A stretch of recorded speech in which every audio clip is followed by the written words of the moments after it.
Disclaimer. The views, information, and opinions shared during the podcast are solely those of the individuals involved and do not represent any other entity or organisation. This podcast, including any information shared and opinions based on the information shared, is solely for educational purposes. In other words, this is my show, my platform, and a dictatorship where I share my thoughts and feelings expressed authentically.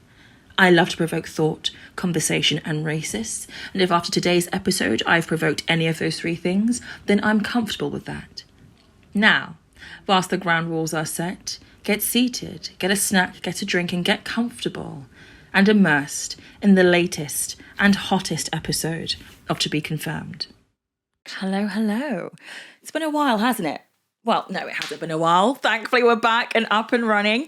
But I hope that you're well and that you're blessed and thriving. And welcome to another episode of the hottest and latest podcast series, To Be Confirmed. Yay! So, TBC, for those who are new and familiar with the podcast, is a podcast series where we talk about all things regarding race, gender, and politics and society, because more than often, conversations around race are left to be confirmed. So if it's your first time tuning in, welcome. If it's your second, third, fourth time, welcome back. And you can find the podcast on all places that you can get your podcasts from. So Spotify, Apple, YouTube, Amazon, Red Circle, and the such as well. Don't forget to like, subscribe, comment. Please turn on your post notifications and share with a friend. Hey! Good evening, good morning, good afternoon, or whenever this finds you. I'm your host, Chantal Senya, and thank you for joining me on another episode of To Be Confirmed, the latest, hottest podcast series which seeks to answer society's larger questions about race and racism, because often the answer to these questions remain, well, to be confirmed.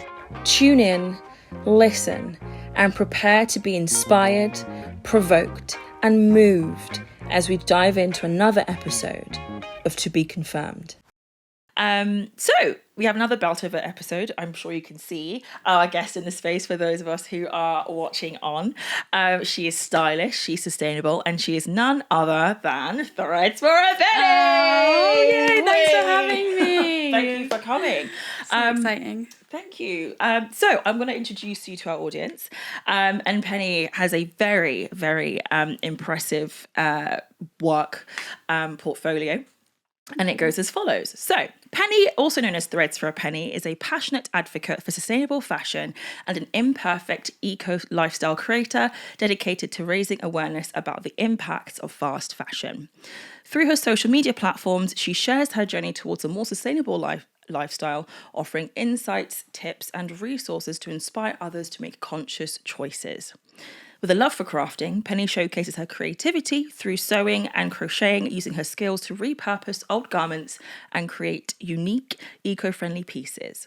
She not only shares her creations, but also provides tutorials, empowering her followers to embrace DIY techniques and to reduce waste. So, wow. Penny, Thanks so much.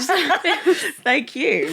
Feels too much. That's exactly it, I hope. Yeah. Anyway. No, it's incredible. And do you want to talk more about your outfit today? With a bit of a theme, actually, in terms of showing up for the episode, but I'll let you sort of kick that off. So my top/dress, I wear it as a top a lot of the time because it's quite short. So I love it so much. I love this piece so Thank much. you. I made this myself. I got the material from eBay. Amazing. And then I sewed it. It's like a sheer stitch. Yeah. And then a little peplum. And then these trousers are from a charity shop. My shoes, they're Doc Marten. How best to show them, are from eBay. And yeah, it feels good to wear fully secondhand and fully sustainable. Yeah. How about you? What about your outfit? So, this scarf, can you imagine? £40 in the charity shop. Love. But love it. Silk scarf, cute. So I've got like a jumper on. I've had this jumper for about gosh, since like I want to say like 2018. I've even sewed up. There's holes and shit that. that I've sewed up myself. That is sustainable. We love to see it. This jumpsuit I got last year from a charity shop. It is PLT, sorry, but I did get it from charity shop. Charity shop, yeah. And also I've got my Croc platforms I as love well. them so much. I haven't done my feet, and I don't feel like making a foot fetishist dream come true. So we're wearing socks today. But that is my outfit. This necklace is gifted. This is gifted as well. And I've had these rings for about like, I don't even know how many years now. So everything is sustainable, thankfully. I was in my wardrobe like, what do I do? So we love to see it. So, in a new tradition of the podcast, in a way for you as the listeners and the viewers to get to know the guest on the show, we're going to play a wonderful game called Confirm or Deny, or in other words, 2 truths and 1 lie. So, I mean, we can applause.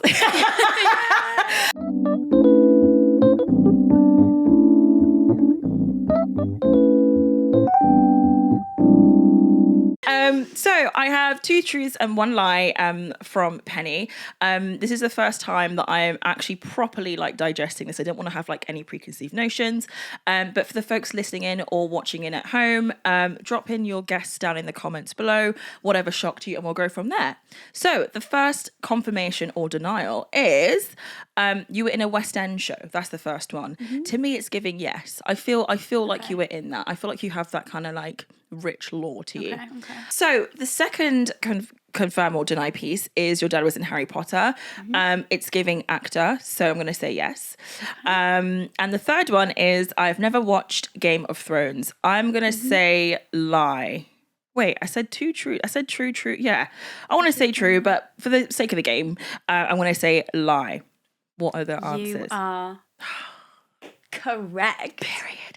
You know what? It's good to have discernment. I feel so proud. It's the second time I've got it in a row. You did it correct. Purely based on vibes as well. Like, you did the same for Portia's I one, did. and you I did. like you just got it right.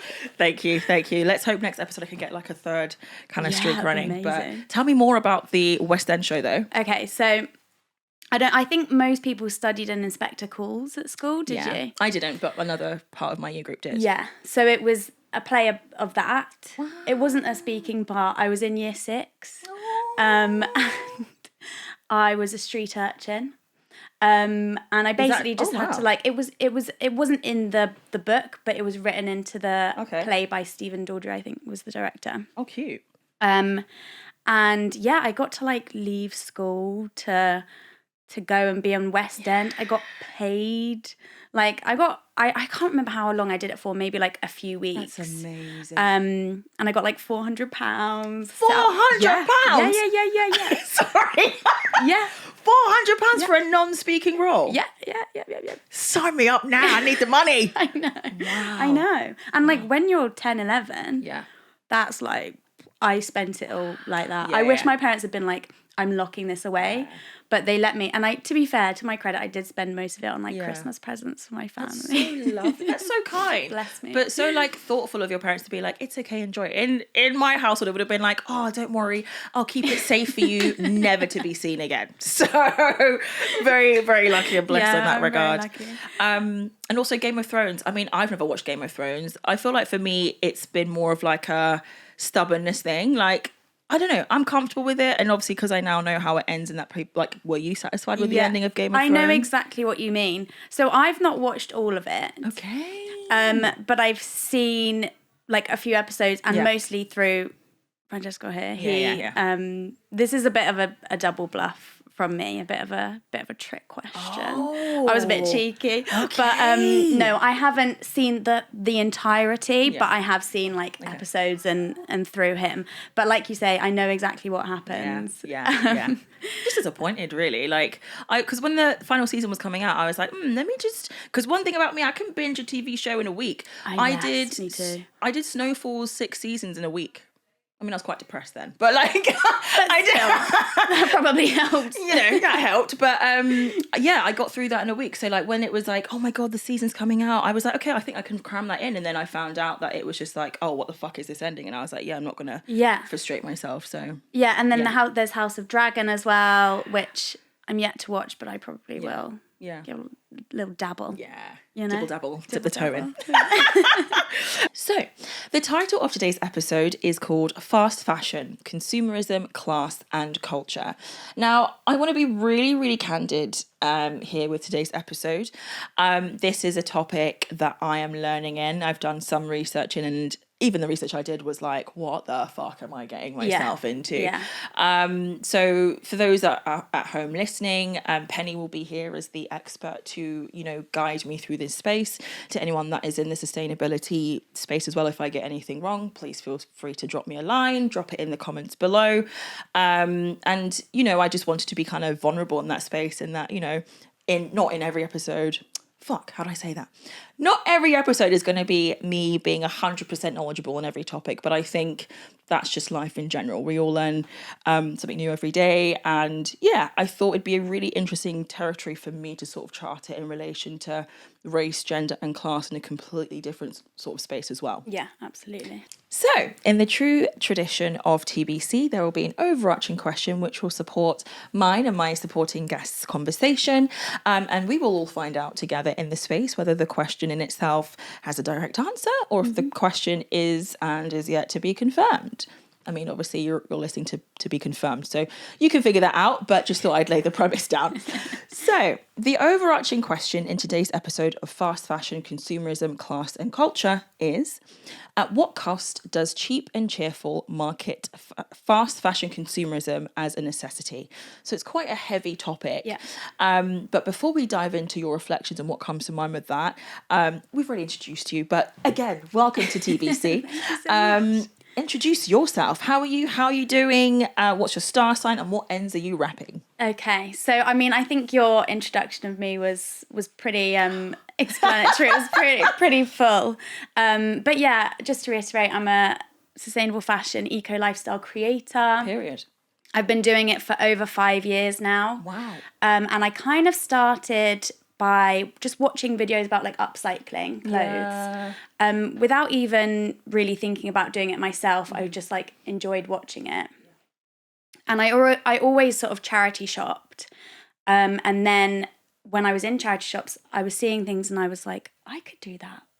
I could do this just from watching those upcycle videos. So then I bought like a little MIDI sewing machine. Yeah. And started upcycling, and I remember the first things I did was like crop something and like put some elastic in. And yeah, so that's how I started, and then I was encouraged by Francesco here to start an Instagram for it. Wow. And sort of kind of showcase it. I think it was just a way to say, oh, hey friends, look at what I'm doing. Like, this is fun. And amazing. Get some validation, I guess. Yeah. For what I was doing. Yeah.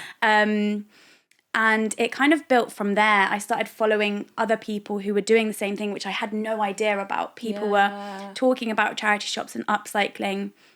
And that's really where I learned about fast fashion and the impacts on the planet and everyone that it has. So that's where it kind of snowballed from. Beautiful. And it's amazing. And there's, just like a huge community that's thrifty and sustainable, and it's so supportive and amazing. It's on the rise for sure. Oh, totally. Yeah. It's on the rise. But my star sign? Yeah. Taurus. Period. Earth sign. Okay. I think I looked at my rising and what is it? Rising and your moon sign. My moon sign. Yeah. I think that was Libra. Is that Have you October? got a Libra moon? I think so. Because I'm October? a Libra moon. Really? So Libra is beginning of October. No, hold on. End of September to middle of September to middle of October. So it just depends on what time you're born. It was Libra. So Libra moon. Yeah. Oh my God, we're both Libra moons. So we're both earth signs and we both have air moons. That's insane. That's insane. That for us. I did a bit of Googling because I love my star signs, but I'm not a professional just yet. But Taurus, your sign is like the bullhorns. Yeah. Earth sign bestie. Some of the qualities include being stubborn, but I would argue that any person that has an earth sign person in their life, which is earth sign, Capricorn, Taurus, Virgo, Please think back to any earth sign person you know and tell me that they're not stubborn. That's just a default thing. As a Capricorn, I know I'm stubborn as hell. I'm stubborn. Yeah. It is what it is. We can't help the fact that we're right all the time, all right? Sorry. Sorry, not sorry. Here we are going, if we're wrong, let us know. Chantal, what were you just saying there? Is that the Libra indecisiveness? Is that the Libra moon poking out?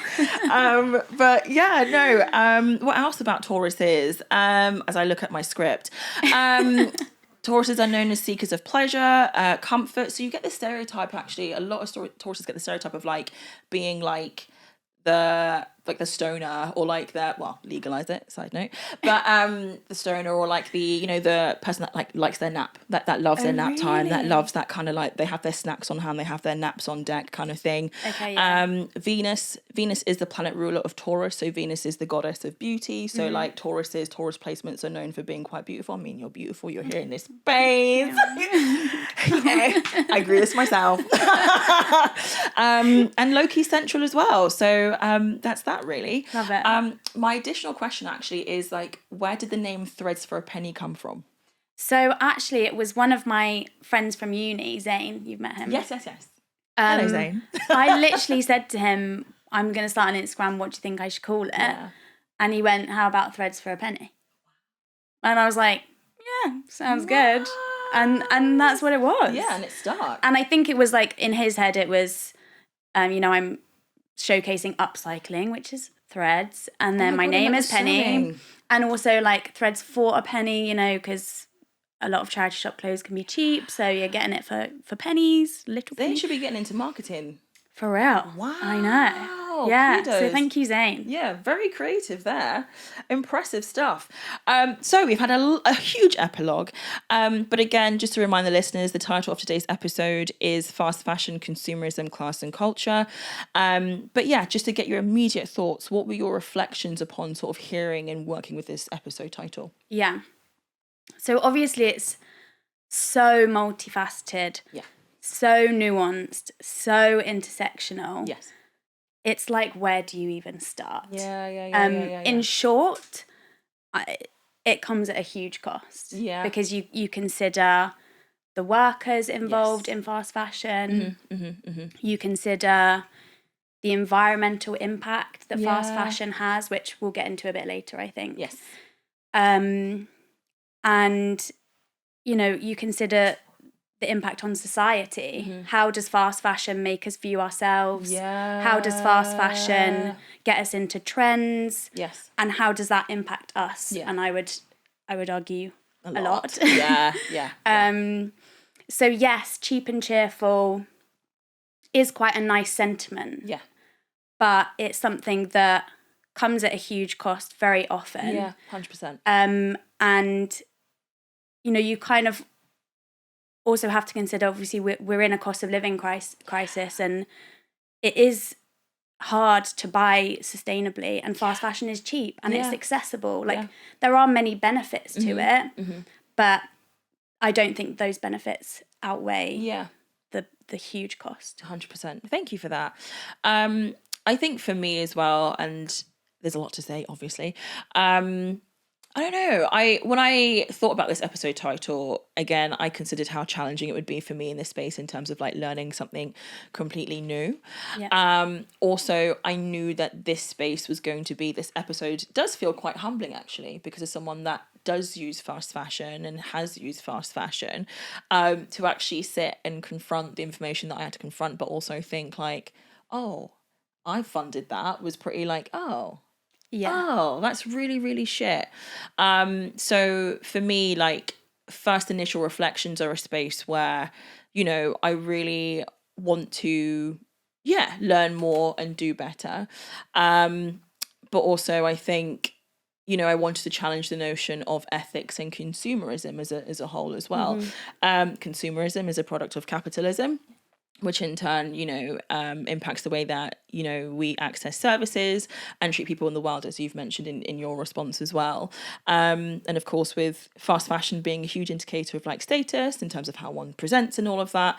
I just wanted to sort of really kind of, push the boat out a little bit, because again, we're both women in this space. We both have different experiences as women that are both born in the global West, do have a particular amount of privilege, but obviously our race does separate us from certain experiences in life. And we will talk about race in the context of fast fashion. But I just thought, that's what came to mind when I was working with the title as well. So to kind of, I keep saying set off. It's a literal habit now. But to continue with today's episode, I want to sort of clarify a few terminologies, and please jump in with anything that kind of sounds relevant. Sure. So your homegirl's always going to come in with her dictionary definitions for the title of each episode. So just for clarity, when I say fast fashion, the definition that I've taken from Oxford English Dictionary is fast fashion is the inexpensive clothing produced. Whoa, that makes no sense, Chantal. Fast fashion, defined by Oxford English Dictionary, is inexpensive clothing produced rapidly by mass market retailers in response to latest trends. Fun fact that I didn't know, fast fashion, the terminology was actually coined in 1990 in an article by the New York Times. Oh, wow. Where the journalist that was writing the piece was commending, who was it? Did they name the retailer? I haven't got it in my script, but they named the retailer. But the article was talking about how they were so impressed that the retailer produced a garment within 15 days of seeing it on the catwalk, and that's where like fast fashion came about. And that was fast to them at the time. There you go. Like, we can end the episode there. Do you know what I mean? Wow. I mean, I'm in That's so 1998, so to think that 30 something years ago, like it's really wild to see how times kind of move there. Truly. Consumerism, the definition by Merriam-Webster, is the theory that an increasing consumption of goods is economically desirable. And there's also another definition that they provided called a preoccupation with and an inclination towards the buying of consumer goods. Now, according to masterclass.com, you experience consumerism every time you have a desire to buy a new version of something that is working perfectly fine. So, for example, if you have 5 dresses in your wardrobe and you haven't worn 2 of them, if you want to buy another dress, but you haven't worn the other 2, or you haven't upcycled the others, you are practicing consumerism, essentially. Now, class, there are multiple meanings for the word, but again, Merriam-Webster is providing the definition for that. Class, in this context of this episode, is a group sharing the same economic or social status. For example, the working class are one class in the class system. And also a social ranking. So again, the definition they've provided, or the example is the classes opposed to the masses. People in the same social class typically share a similar level of wealth and employment, and also income as well, and educational achievement. As we've discussed in today's episode already, that there is a lot of nuance in the way that class is talked about, and the way that just fast fashion is, and how class comes into that. And in my research, despite having a politics degree, I found myself like, how do I try and like shorten this so it's a bit more digestible? But I will put another episode directly based on class. But for ease, the way that class is talked about generally has changed and has shaped itself in line with the generations as we lived on, but also with a new term that I've learned called the occupational structure. The occupational structure refers to the mass distribution of jobs in society according to skill level, economic function, or social status. So thank you, Oxford reference, for that new terminology. Now, the classification of class in Britain is divided into 3 classes, and you would have probably heard these terms: working class, middle class, and upper class. In the source that I got this information from, working class refers to individuals engaged in manual work, having lower levels of economic achievement, and these classic working class jobs include like your factory workers, heavy labouring. Middle class individuals are folks referred to in this document as people that don't have manual labour jobs, but have some form of a higher economic and educational achievement as well. These are your doctors and your lawyers. And upper class are the elite in society that hold the most wealth and power in the country as well. Now, again, as those that are listening in are like, that doesn't sound quite right. Yeah, I mean, again, like I said, class is spoken about in a very different way. And I'd say personally that class isn't really kind of, I don't know, I just don't think there's enough nuance in this piece to kind of acknowledge that jobs don't necessarily dictate that. Does that make sense? Yeah. it doesn't really address the nuances of job diversity and salary. For example, an article by Euronews shared that the Aberdeen Financial Fairness Trust, in their report, classified people that earned between £29,000 and £65,000 as middle class. But as we know in the taxation system in the UK, £29,000 and £65,000, £29,000 and £65,000 are we're talking about two different tax brackets in itself, two different class brackets. So I don't know, it's just a bit nuanced, but hopefully that makes a bit more sense in terms of when I say class, what I'm talking about essentially. Again, for folks that may be a little bit more well-read than I, pop in your thoughts and your feelings down below. But like I said, I wanted to really just have like a shortened version of class and just kind of make things a bit simpler for understanding. A baseline to understand the episode. Thank you for that. And then culture, final definition by Cambridge Dictionary, repping Cambridge, is the attitudes, behaviour and opinions of a particular group or people within society, or music, art, theatre and literature, etc. So hopefully that makes sense. If you need to rewind that piece, I mean, it works great for the streams. If you want to rewind and go through again what I mean and what Penny means as well when we talk about class, consumerism and culture, this is what we're talking about when we're trying to contextualise the episode. Cool. So, Penny, what inspired you? I mean, you've shared a little bit actually about like you've been doing this for 5 years, and the inspiration behind your name and sort of like working with upcycling. But I want to learn a little bit more. I want to pry a little bit more, really. What inspired your journey into, championing and living sustainably? Like, was it always a thing that you've been passionate for, or was it like an aha moment that kind of got you into those 5 years of working sustainably? So it wasn't necessarily aha. It was quite gradual. So when I started this Instagram, as I said, I kind of got to know more about fast fashion and the impacts. And I didn't necessarily have a specific time where I was like, right, I'm never going to shop fast fashion again. But it was a gradual kind of journey where I just got to a point where I just didn't feel like I wanted to, or didn't feel like I could justify it in the same way. Because I definitely used to shop fast fashion. I have shopped new recently, like I bought new shoes a couple years ago. So, it's not completely ruling it out because there's lots of nuances and there's lots of ways to kind of justify purchases. You can buy maybe something new if you're going to wear it a lot. And you get the cost per wear down. I mean, these Crocs obviously aren't like, these are brand new. I'm saying this like opening my whole legs up to YouTube. Sorry, everyone at home. But yeah, these Crocs are like brand new. But I've literally worn, these have been attached to me since I got them. I got these like a couple of months ago. Totally. So, and you're going to wear them for as long as you can. Yeah. And that is sustainable. And, we can do what we can as individuals. Yeah.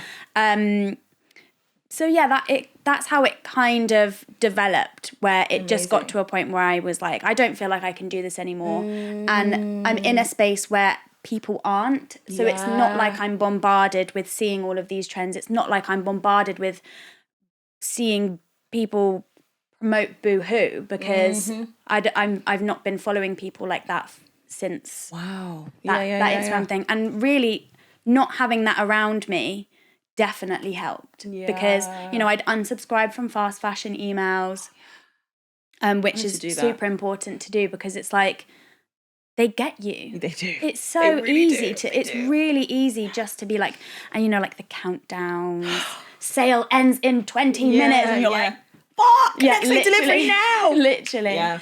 So it was gradual, and I feel like that's probably the easiest way to do it, rather than cold turkey, because it doesn't necessarily need to be. But that's kind of how it started. Amazing. Thank you for sharing that. I mean, that's really inspiring, and I'm going to keep saying it because, again, I don't know much about this space really, but I think it's because it is a commitment. It really is a commitment to be like, I'm not going to buy into something that is so convenient, as in like the convenience of fast fashion is like, we'll talk about it a bit more in a bit.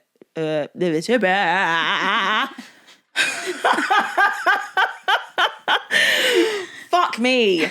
Where was I in this fucking thread? It's so annoying. Like, I hate it. Where was I in this story? I don't even know anymore. We'll start that again. The convenience of fast fashion. Thank you. The convenience of fast fashion, I think it's a piece of like, if you needed something tomorrow, like you could get it tomorrow. Yeah. And we'll talk a bit more about that later on in the episode. But yeah, I just think it's a huge commitment to be like, nope, not doing that. I'm living sustainably, and to be doing that for 5 years, it's like, wowza. I mean, even for me after this, I'm like, okay, this is like, well, obviously with anything that you're learning like for the first time, or, you know, starting for the first time, it's that like breaking that old cycle, breaking that old pattern. So yeah, it does feel a bit of like a different world I'm stepping into, or will be kind of doubling into bit by bit. Thank you. Being converted like to the sustainable side. But yeah, I'm here to learn. It's really inspiring. So yeah. So in a quote by Livia Firth, the co-founder of Eco Age, I hope I pronounced that, sorry if I didn't, she describes the following. Maybe Eco Age. Thank you so much. And she has a podcast. Eco Age? Oh wow! Can we do that as like a thingy, as a reel? That's hilarious. Maybe Eco Age, Chantal? I was like, should I jump in there? No, I'm grateful. I'm so grateful. You can tell I'm tired. Fuck me. So, Eco Age. That's so embarrassing, Chantal. So she describes the following: fast fashion is like fast food.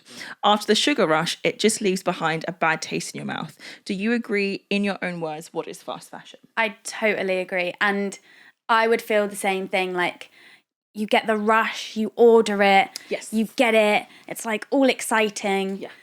And then you just don't really wear it that much because it's like maybe not that nice, maybe not that well made.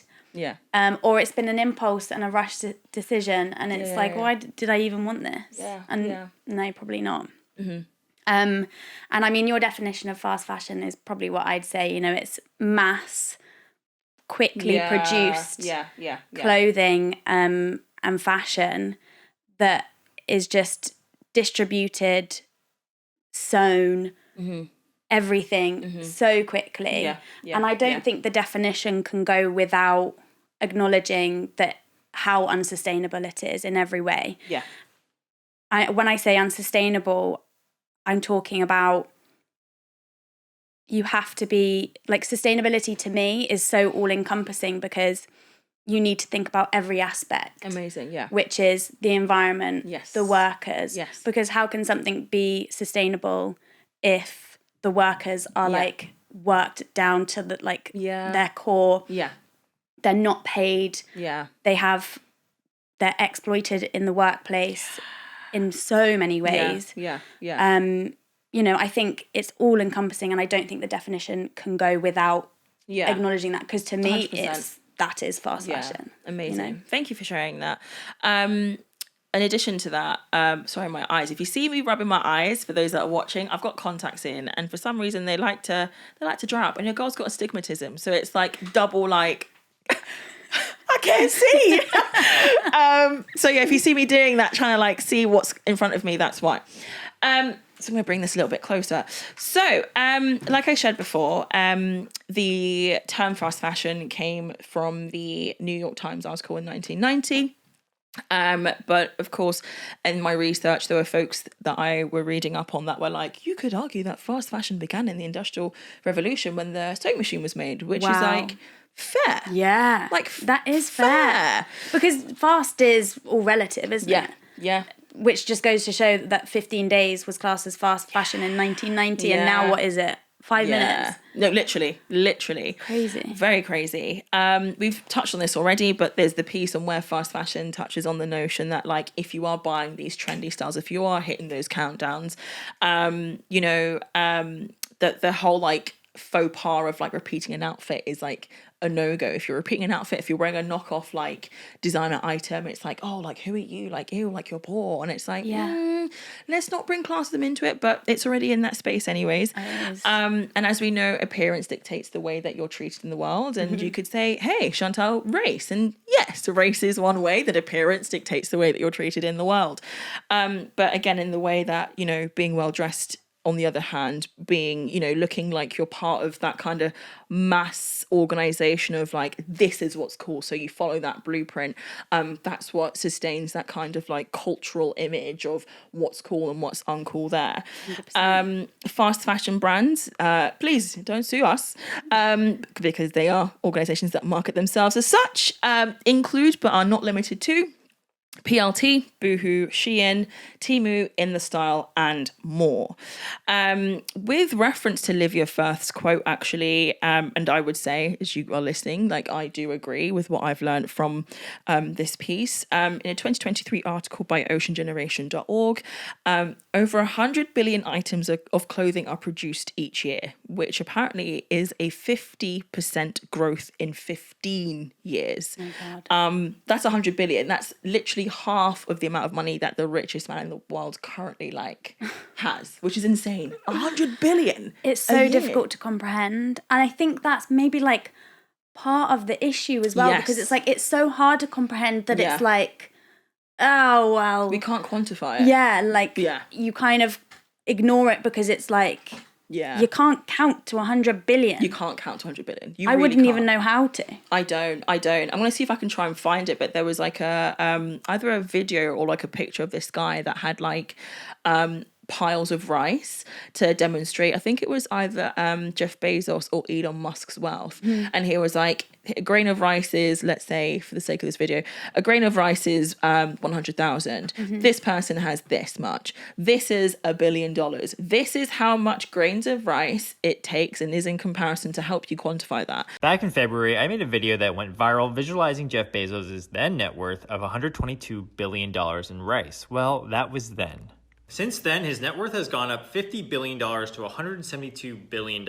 So what does that look like? Let's not forget our principles here. So 1 grain of rice is $100,000, and that's what $1 million looks like. It's 10 grains of rice. $50 billion is the net worth that Jeff Bezos has added since February of 2020. Now, this is about a 24-pound pile of rice, and I have his original pile of rice laid out over there, which I'm going to add the two, and we're going to see how big this thing actually gets. So here we go, $172 billion in rice, where each grain of rice is $100,000. It's a lot bigger than his previous pile back in February. I mean, look, it's almost, it's just crazy. This is always pretty fun. Here's a $2 million house or 10 Tesla SUVs. And as you can see, it's not gonna make a dent in his old pile or his new pile. After that, like even reading this, like I was like, oh, I wish someone had grains of rice to show me how much 100 billion was, because it's really hard to comprehend. Like, exactly. As far as I'm concerned, 100 billion only pops up in a calculator in my dreams. Yeah. So like, literally, do you know what I mean? Like, I don't know. Also, again, we've mentioned this fast fashion. Livia Firth has mentioned, it's like fast food. As you know, fast food is another byproduct of consumerism. That piece on, you get, if you're hungry, if you need that bit of convenience, you go to a store, you order exactly what you want, the size that you want, and you get it straight away. It may not be the freshest of tasting things to eat, but it's there and it's all right. And with that piece on consumerism, to the Africans and the Caribbeans and the diaspora, you will hear there's rice at home. But I think that and the quote as well is what inspired my emphasis on the cheap and cheerful in today's overarching question, because it's like, yeah, cheap and cheerful, but cheap and cheerful for whom? And I did a bit more kind of digging in, and apparently cheap and cheerful is an idiom that started off in the 20th century. There isn't like a origin, like start date that's found, but if there are any linguists that are listening in that could tell us a bit more about cheap and cheerful, that would be amazing. But that's what I found out about that, really. Really, really interesting. I feel like as well, this is a kind of new argument that I've recently been introduced to, so I'm yet to kind of fully form an opinion on it. But it would be good to see what you think. So obviously we have cheap and cheerful, and a few years ago when I kind of started out bringing class back into it, there was a lot of discussion about the fact that a lot of working class people perhaps weren't able to afford clothes that were trendy or clothes that were nice, and things like that. And now fast fashion has given them access to that. Totally valid argument. Now there's a nuance to that that's being discussed of to what extent do any of us have a right to trendy clothing when the cost of that trendy clothing is someone else being exploited. And to me, obviously it's so nuanced and it's so difficult, but us in the Western world, why do we feel like we have the right to this really fast clothing? Why do we feel like we have the right to trendy clothes? Why do we have trendy clothes? Like, don't get me wrong, I love a good trend. If I like the trend and it looks good and I think I'll wear it for ages, then I will buy into it. But what right do we have? We don't. Exactly. And thank you for bringing that up. I think it's really interesting. And as you were talking, I was like, what was I want to say? Privilege is what popped up into my head. Because again, as people that are in the global West, we have the privilege of picking and choosing when we want to sort of like engage with not only the information we're talking about today, but also the actual means of production in that piece as well. But those in the global South that are making the garments don't have the privilege of saying, no, actually, I want fair pay. No, actually, I feel like going to work and not being sexually harassed today. Do you know what I mean? In order to make this garment, or designers that I like, you know what? No, I don't want my work to be plagiarized and sort of plastered here, there and everywhere. And also the piece on kind of like access to trendy clothes and all of that as well. When the production of the quality, well, it's not even irony, it's not quality, is it? When the production of the clothing to kind of build that facade of looking trendy is, again, it's, poorly made and things are falling off after the first wash and colours are fading. Like there's literally no point. So it's the piece on like, it's not a right, it's a privilege. And we need to, as a society, need to be, the Western world need to be a lot more kind of like honest and forthright about that. You know? Yeah, so exactly. That's my thoughts on that. So, as we've mentioned already, with fast fashion and the access to cheap clothing, we're in the midst of a cost of living crisis. Actually, for those that are watching, well, it'll be beyond, but we are now officially, it's not even 24 hours, we're just under a day out of a Tory government. Yes. So, Thank the Lord. But it's like swings and roundabouts. Yeah, so it is what it is. But Tories ain't here no more, and they're the folks that put us in this bloody mess in the first place. Where was I going with that? I don't know, but we'll get there in a bit. So, we're in the middle of a cost of living crisis. Thanks government or previous government, and fast fashion is marketed as a way to stay financially savvy and remain ethically ambiguous, which is the piece that we were talking about just now. Where when I talk about ethically ambiguous, I'm talking about where the buyer is literally detached from the actual kind of like impact and human cost and actions that go behind the clothing. So, in your experience, how does this factor of ethical ambiguity, there we go, Chantal, factor into the true hopes of sustainability and ethical shopping? So I first would like to just acknowledge how I understand how easy it is to detach yourself from the ethics of it. Because if you're not constantly reminded, like I am, in the sustainability space, if you're not, maybe even if you're not constantly shopping fast fashion, because maybe you do it every few months or like a big order every year, then it's very easy to be detached. And I don't think there's any shame in it, because there are lots and lots of issues in the world that we'd all like to weigh in on and all like to be completely knowledgeable on. But in this space, it's very difficult to, and also live a full life. And then I guess there's nuances of that. It's like our rights to being able to detach ourselves as well. But I totally understand it. I think it's very easy to. And there is only so much that we can all do. We cannot be perfect, and that's absolutely fine. We've got to humanise ourselves in that piece. Completely. But I do think that the key is education, and it's constant exposure and normalization of these types of conversations. Because I think if you're constantly reminded, constantly exposed to it, and not necessarily reminded in that everyone's being exploited in these factories, blah blah blah, not necessarily in ways that are so chilling and hard hitting. But if you're, you know, with your friends, just like, oh, like, where's this from? Oh, I don't know, Shein. Oh, that's all right, you know, as long as you're going to wear it. Yeah. Those kinds of like, that's Calling just in. a subtle level. Calling in, yeah. Yeah. So if we remind each other and, you know, follow sustainable creators, like myself, and I'll have some recommendations later. Amazing. But yeah, if you kind of expose yourself to that kind of thing and normalize it, I think that's one of the hopes, because I think it is on the rise. It is. We are having these types of conversations. So yeah, I think there's hope, and I think we will be able to pull ourselves out of it. Amazing. But it's also, you know, the governments and regulatory authorities that need to be weighing in on this. They should be, yeah.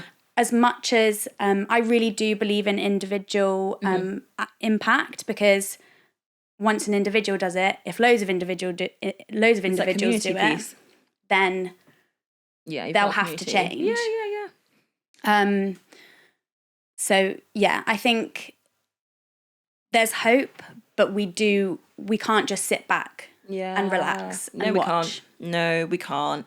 And thank you for sharing that. And as you've already identified, like, there's a huge moral argument. Even now with what I know, and this is me personally talking, like, I can't comfortably go back to what I used to do, because it's like, now I actually know, and now I've been confronted with my own actions, like I've shared before. It's not something that I can kind of, like, I can't personally comfortably sit here and be like, you know what, like, I have a right to these, you know, fast fashion pieces. I have a right to kind of have my own convenience sorted when, like, there's someone in Indonesia or someone in Bangladesh that's, like, not even earning enough to cover, like, their monthly wages. Or children that are literally not even accessing education because I want a certain thing. It just doesn't sit well with me. So yeah, but to kind of add on to the question in terms of, like, how does it factor to the true hopes of true sustainability and ethical kind of shopping? I think part of the piece, or part of the thing that's kind of marketed fast fashion is, like, ethically kind of like, oh, whatever, and, like, financially savvy is, like, the death of the high street retailer. So, you know, Topshop, for example, in figures that have been taken from the Centre for Retail Research, have revealed that over 10,094 shops have closed for the last time in 2023, and over 119,000 jobs were lost in the sector. This, of course, indulges the prevalence of online boutiques, with the convenience, like we said before, of next day delivery, perks of membership packages. In fact, actually, funnily enough, PLT are currently under fire for charging their customers for returns at the minute. Even though customers do pay for, like, a yearly subscription thing, which is really, like, insane. So, like, with PLT, you can, like, I think it's like PLT Pink or something, where it's like a subscription package where you get next day delivery all year with no extra charge. Yeah, but they're charging even that set of customers for their returns. Which is insane. But yeah, this factor kind of, or this example sort of centers the user, and in the context of what we're talking about, not the used person that is behind the garment making. When we look at fast fashion as well, we look at social media being an intersect and being a huge factor in this piece. We have Instagram shop, we have TikTok shop. TikTok users are 63% inclined to watch adverts, like when it pops up on their feed. And also 61% of TikTok users discover brand new products and brands on the platform, with 92% of TikTok users taking action after they see content on TikTok. Can you imagine? 92% out of 100% of the users do something after seeing an advert, which is insane. That's wild. Insane. Wow. So yeah, statistic for days. 1 in 4 people buy something after they see a beauty TikTok video. These are 2024 stats. I literally saw an advert for like 3 pairs of sunglasses on TikTok for like £1. Literally, like even on my feed, like if I scroll down, actually I saw an advert for a sleeping mask this morning. I nearly bought it and I was like, no, you'd be a hypocrite. You'd be a hypocrite. I have a blindfold at home. Stop it. So why did I say that? But it works. Do you know what? I actually use it as a sleep mask sometimes if I feel like my blackout curtains aren't blackouting enough. I'll pop out. But what do you really use? I'm dead. Not me cackling like that. It's giving guilty. Did I just out myself to the entirety of the world? You did keep it in. Oh well, no, we can keep it. That's actually quite funny. So we've also got haul, as in HAUL culture, which promotes overconsumption as well. So haul culture, I feel like people would know this, but just a quick whistle-stop tour. Influencers have sent huge quantities of items that they likely did not pay for, and then get paid based on the engagement that is farmed from that. Actually, 42% of the reels under the hashtag haul of all time feature a product from Shein. Wow. 42% of all reels, that have the hashtag haul, which is insane.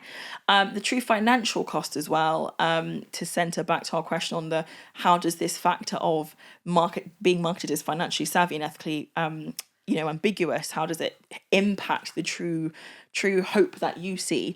The true financial cost. We are seeing inflation, again, as a result of our government. Inflation at an all-time high. According to Statistica, the inflation rate for clothing and footwear in the United Kingdom was 3% in May 2024, compared to 3.7% in April. However, though, this reduction in inflation rate is only as a result of less shopping, limited jobs. So it's not a result of these organisations doing anything better. It's just because people aren't buying into it as well. We then see with the taxation of these corporations. I also learnt as well that a large majority of the UK fashion industries direct tax contribution comes from the VAT on the items that we buy as well. And that's from the British Fashion Council in 2022. And when we talk about taxation, that is another part of class and wealth distribution. And if tax from these fast fashion brands are only being collected through the VAT in these products, and there aren't enough regulations to actually tax the full scale of the profits, which, as we know, is impacting the pay for these workers, It's just insane. How can we ensure that these corporations are appropriately taxed? Exactly, and that's where the government comes in, the regulatory authorities. Yes, they also use TK Maxx and charity shop corporate partnerships. Wow. To save on tax. Wow. Because of course they're giving to charity. Wow. And also it kind of excuses their overproduction because they're mad. oh well, we can just give it to charity shops and to TK Maxx. But actually TK Maxx has kind of been marketed itself as an outlet store for overproduction, so mistakenly overproduced. But I think the reality is that the fast fashion retailers purposefully overproduce so they can sell their stock to TK Maxx rather than, oops, we accidentally made 500 more. They purposefully do.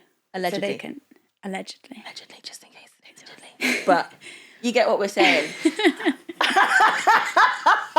If you could see Francesco, I nearly called him by his nickname. If you could see Francesco behind the camera, I'm sorry for anyone that's listening in, hearing me just scream down your ear, but you get our drift.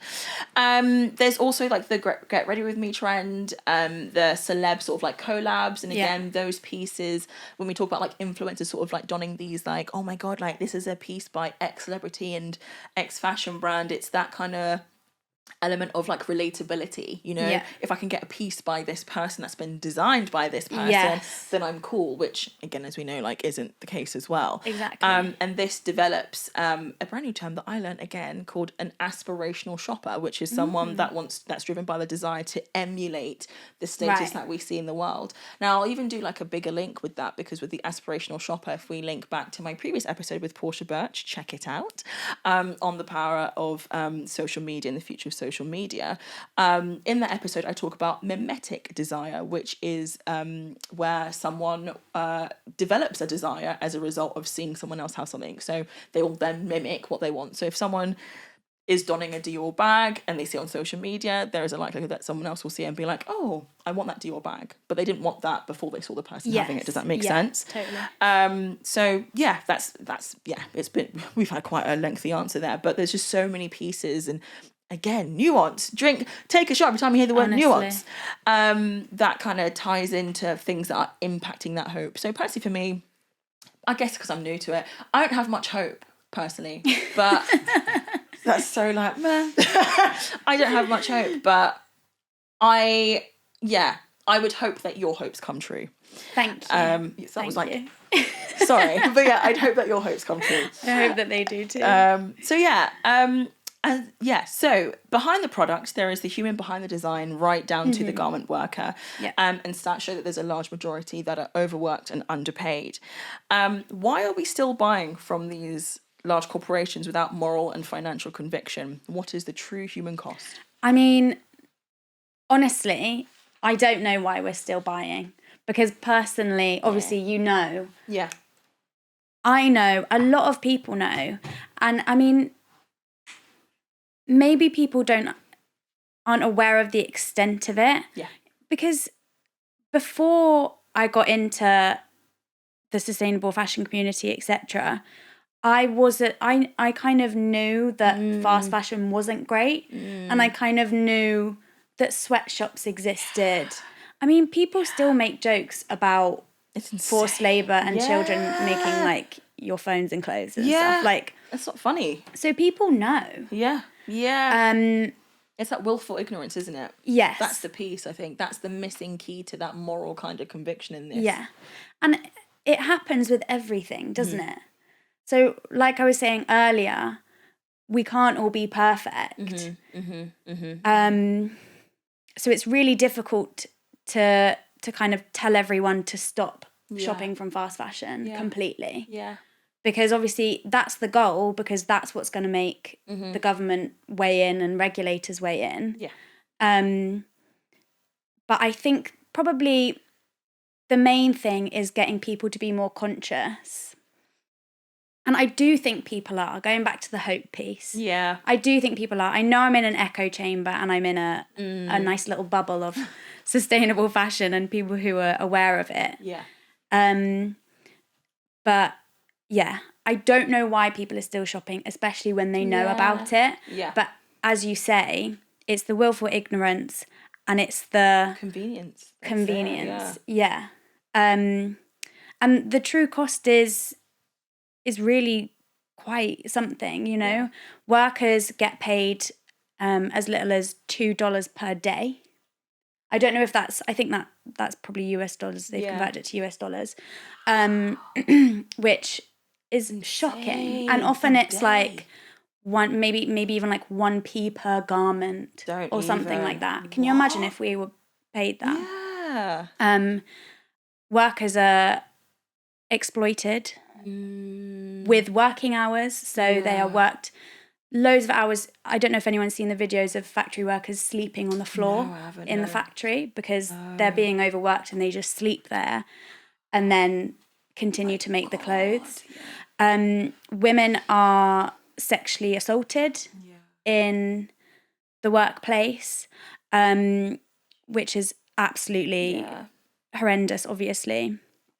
And they can't afford to live, and it's a vicious cycle because what else can they do? Maybe they're not supported to find other work, and they don't have any rights.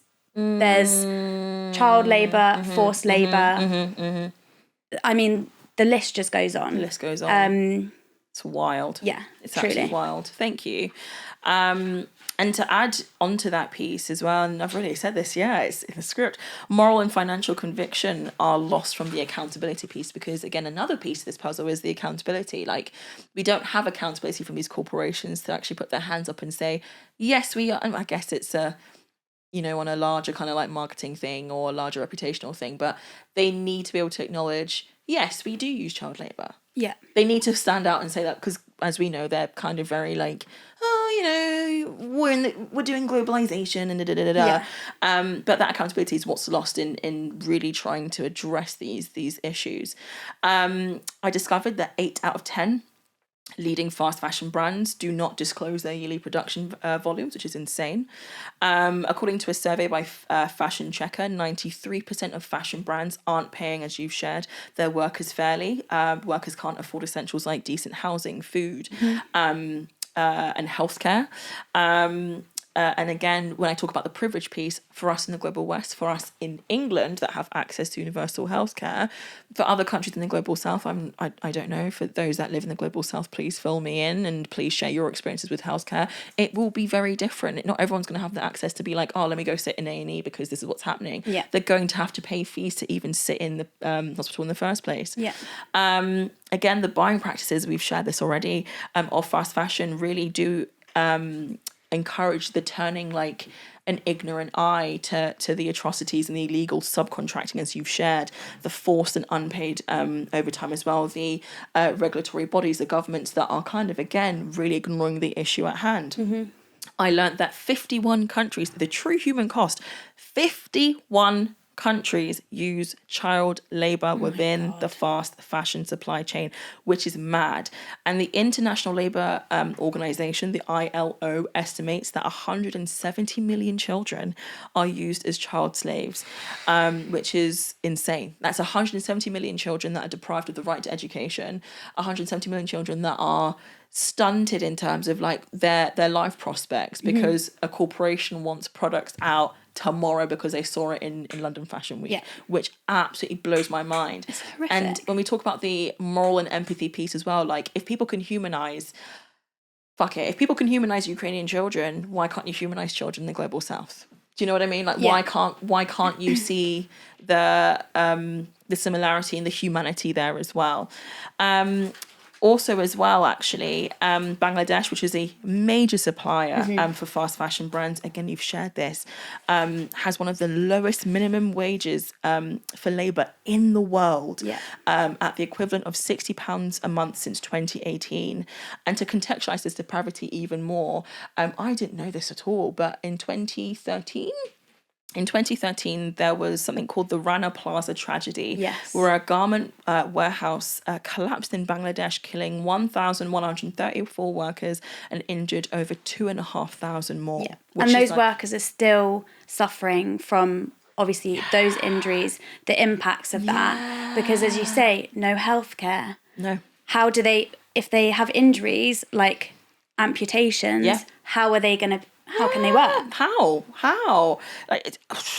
And when I was doing my research, when I was reading on the let me get the name properly again, the Rana Plaza tragedy, there was apparently there was like a pledge to sort of like, really change working environments. But here we are 10 years later talking about fast fashion and the conditions that workers are working in, so nothing's been done. Exactly. And before that as well, workers had noticed structural issues with the building, like cracks and things like that, reported them, and nothing had been done. Really? Madness. Which just goes to show as well, the lack of care, the lack of, they don't look after them at all. The inaction. Also as well, for those watching me, I'm like, my trusty like straw cap and like straw tumbler. Cap. That's such a good idea. Yeah, I get really weird about like dirt and bugs and dust. So no, like I do as well. In my head, if I've got this, like my straw's fine. That's such a good idea. I've actually got like I think I've got like 4 that are like brand new. So if you want one, I can give you one. Thank you. Yeah. Hello viewers, wherever you are. Thank you for tuning in to another episode. We're taking a little break now, but stay tuned. We're going to play Wavelength again, everyone's favourite game. So stay tuned and I love you. Bye. So in addition to like the human cost of life, the true human cost behind, you know, the garment making, the fast fashion industry, I came across this report called the Clean Clothes Campaign Report. Really interesting, like really, really interesting. It was very succinct, so it didn't feel like overwhelming as well. But they, and I'll read a passage from that report, which says the ethnic and racial bias in fashion has been described in terms of sacrifice zones to describe how racism in the fashion industry goes beyond labour and resource exploitation in the global south. Now, this quote really, really pertinent, and I think it will come out a lot more. It has in the previous questions that we've discussed. It will come out a lot more in the episode as it goes on. But Sandra Neeson says sacrifice zones are resource-rich lands generally associated with minority communities that are considered dispensable and exploited for economic gain.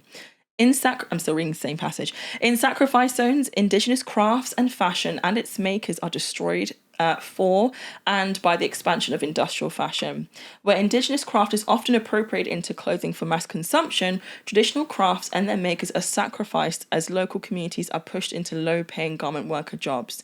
The fashion industry draws on cultures and designs all over the world, and there's a growing awareness of cultural appropriation and cultural design piracy pervasive to the fashion world. Designers will often copy or steal designs or patterns from indigenous communities. Which, like, as I read that, I was like, crazy. Like, to call like someone's nation a sacrifice zone is absolutely like insane.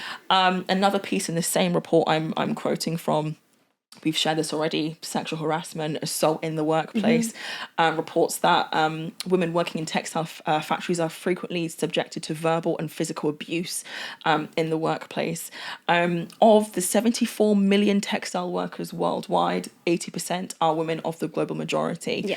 And this piece actually is an article, a Guardian article written by Kalkidan Legacy. I hope I said your name correctly. She writes and observes in her article that the human cost of fast fashion is one that includes a legacy of colonialism. Yes. From the 1500s up until the middle 20th century, European imperialism was a way to create extractive states and oppress non-white people. So in essence, and we've both addressed this, there is a reason that the true human cost is hidden from the reality in learning about fast fashion. So it's pretty, like, it's just... Yeah, this was just humbling. It is pretty dire. It was humbling and really uncomfortable to sort of like sit and sort of like, learn and read on. So yeah, cool. So as we've just touched on, gender is a huge factor, and it plays a central role in the development of fast fashion, and it's very demonstrative in the way that fast fashion is marketed. We see in the hauls and the Get Ready With Me, a large majority are women that do those videos. How much would you say has patriarchy or the patriarchy impacted the movement behind sustainability? I mean, so much, because fast fashion is rooted in patriarchy. Yes. Without question. Yeah. It's a feminist issue among many other intersectional 100%. issues. And obviously in fact, I think every single fast fashion brand is founded and run by men. Wow. So men are benefiting off of these fast fashion brands. Yeah. So are completely rich and basically just making money off women who, one, obviously they're exploiting. As you say, 80% of the workers are women. Yeah. Women of the global majority as well. Intersectional, they're not being paid. Yeah. So, yeah, they're exploiting them whilst making money off of that. Yeah. They're also exploiting women in our society because of the amount of control, the hold that fast fashion has on us is crazy. Oh my God. And they play on our insecurities. Yes. They play on trends. They play on they basically just gaslight us all the time into thinking that we need all of this clothing and we need it right now. And we don't. Fast fashion just completely reinforces the pressure around appearance. It does, yeah. And it's a form of control, which obviously 100%. is linked intrinsically to the patriarchy. Yeah. So yeah, it's completely impacted the movement as well, because the movement couldn't be there, I don't think, without acknowledging that. Mm-hmm. And I guess without acknowledging all of the other issues that come with it. Yeah. And as you say, like, fast fashion is completely linked to colonialism and relies on it to continue to function. Mm-hmm. I was reading Arja Barber's book. I forgot what it's called now.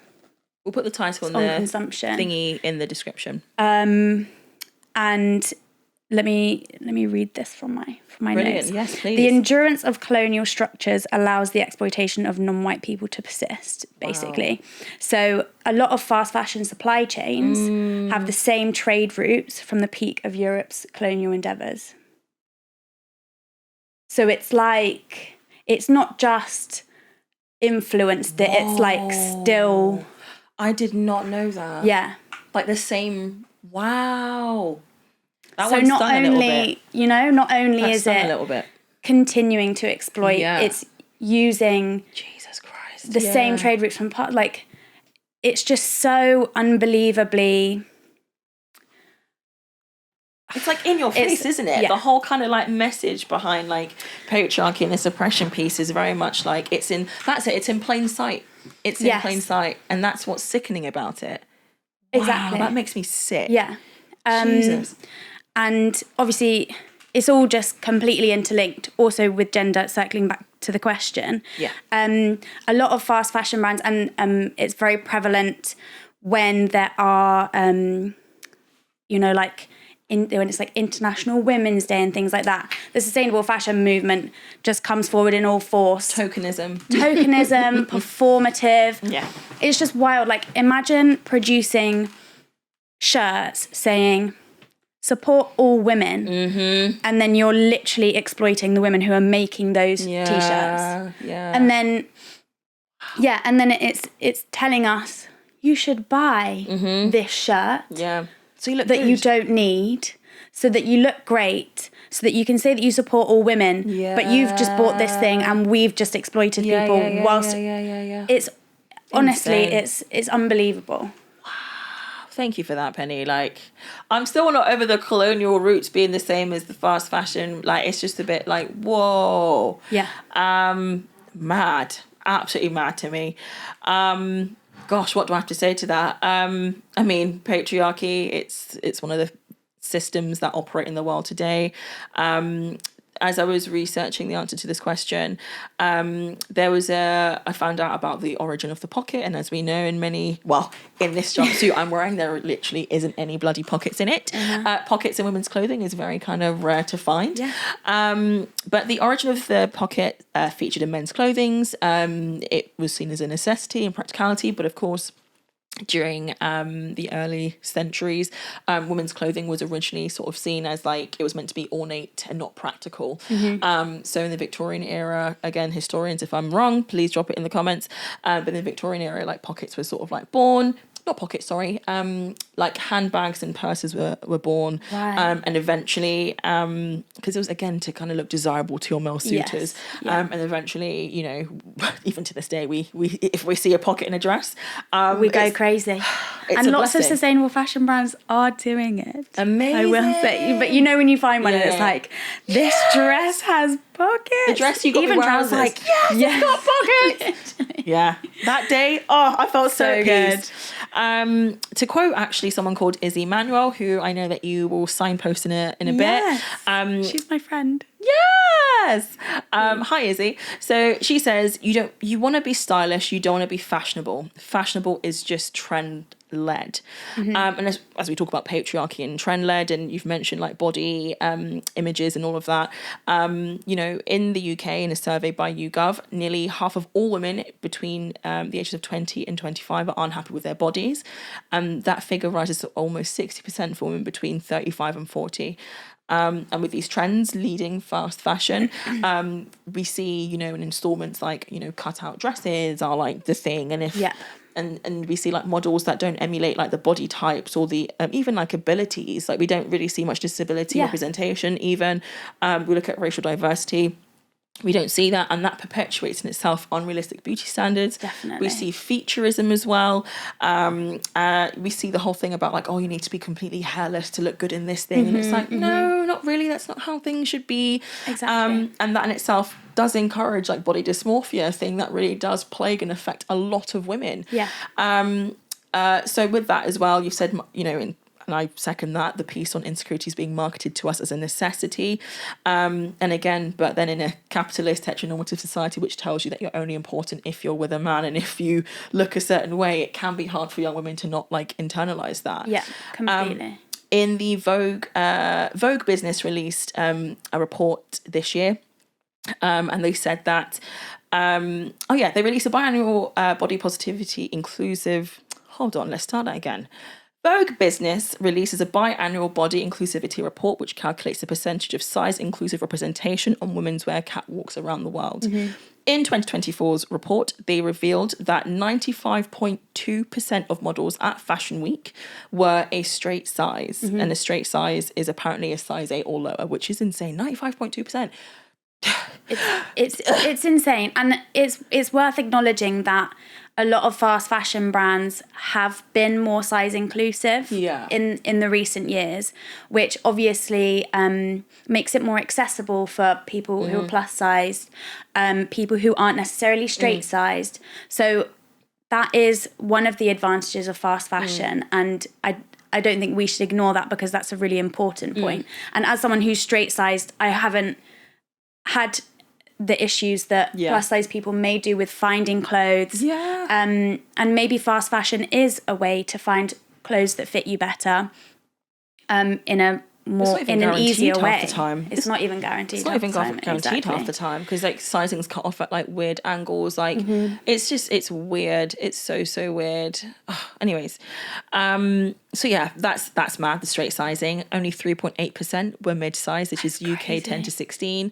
And the UK average size is a 16. So why would you not have models that are representative?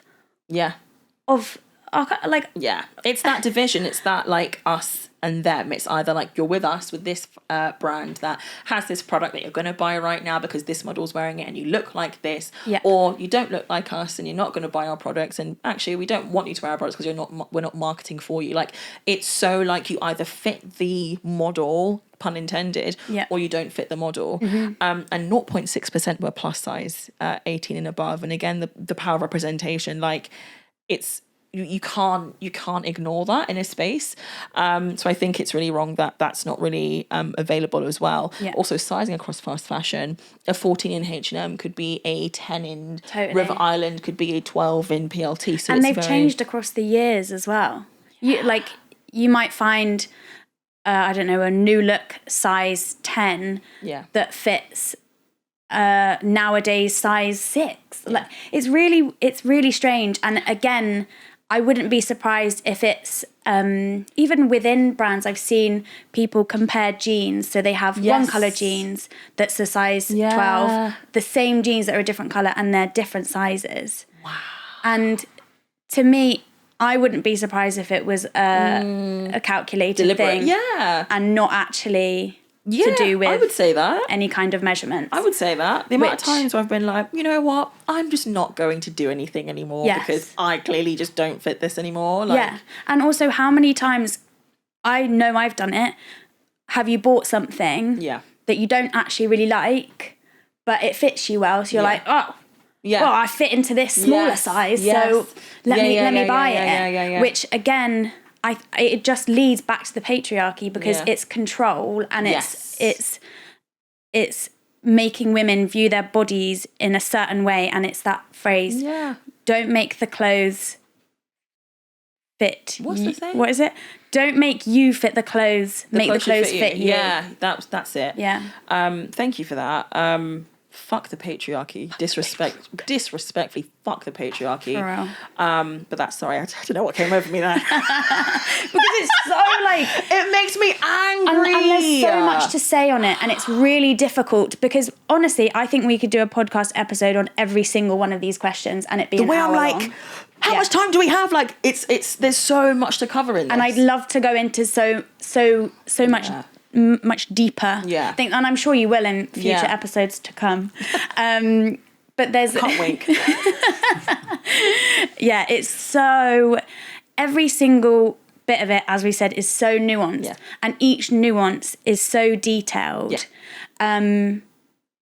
Yeah. So it's really difficult to get into every single aspect of it. Yeah, it's just a lot. Yeah. So, gosh, with that, according to the UN Environment Programme, UNEP, the industry is the second, so the fast fashion industry, is the second biggest consumer of water and is responsible for about 10% of global carbon emissions, which is more than all international flights and maritime shipping combined. In what other ways does fast fashion, in your view, directly impact the everyday lives environmentally? In so many ways. So many ways. So firstly, I'm sure you've read that the industry contributes to 10% of the world's carbon emissions. Yes. That's so much, considering all the other things that can contribute to the carbon emissions. Yeah. And carbon emissions obviously contribute to global warming. Yes. Which affects us in every day. And, you know, unfortunately, as living in England, we're affected less by climate change than the people who are actually not contributing as much to climate change, which is really, I mean, that again, it's why people don't care, because we're not necessarily being directly impacted by these issues. That's it, yeah. But, you know, throwaway culture, it's the wear it once, throw it away. I'll get another one. I can get another one in a different colour. It's exactly. fine. Yeah. Ends up in landfill or being burnt, both of which are awful. I don't know if you've seen, but there are landfills, obviously, that in the public eye recently. It's in Chile. You can like see the clothes from space, or from like a satellite. I don't know if it's space, but from really high up, because of how much it's just completely taken over the land. It for those that are watching. Yeah. What? And it's insane. And then the clothes often end up in the global south, even if you're donating to charity shops. So obviously charity shops do need donations, but probably your first port of call should be maybe selling it or giving it to a friend that you know is going to wear it. Yeah. Because a lot of the clothes do end up in the global south, and then because there's so much, there's not like regulation in terms of like how it's distributed. Yeah. All of it. Yeah. So then it ends up in landfill or burnt. Obviously burning creates fumes, fossil fuels, gases, global warming again. Microfibers, shedding from the synthetic materials that are used, especially in fast fashion. I mean, they're used all the time now, but a lot in fast fashion. Wow. And the microfibers end up in our soil. That's affecting our crops. Wow. Ends up in the waterways, affecting, you know, the coral reefs, the fish. We eat the fish. Yeah. We get microplastics in us. If the fish are affected and the coral reefs are affected, that's affecting ecosystems, which literally help take carbon out of the air. Wow. The more carbon that's in the air, oceans actually absorb CO2. But the more they absorb, the more acidic they get, which again, we're interacting with that water, and then we also have ecosystems that are meant to kind of cleanse it, and that's impacted again.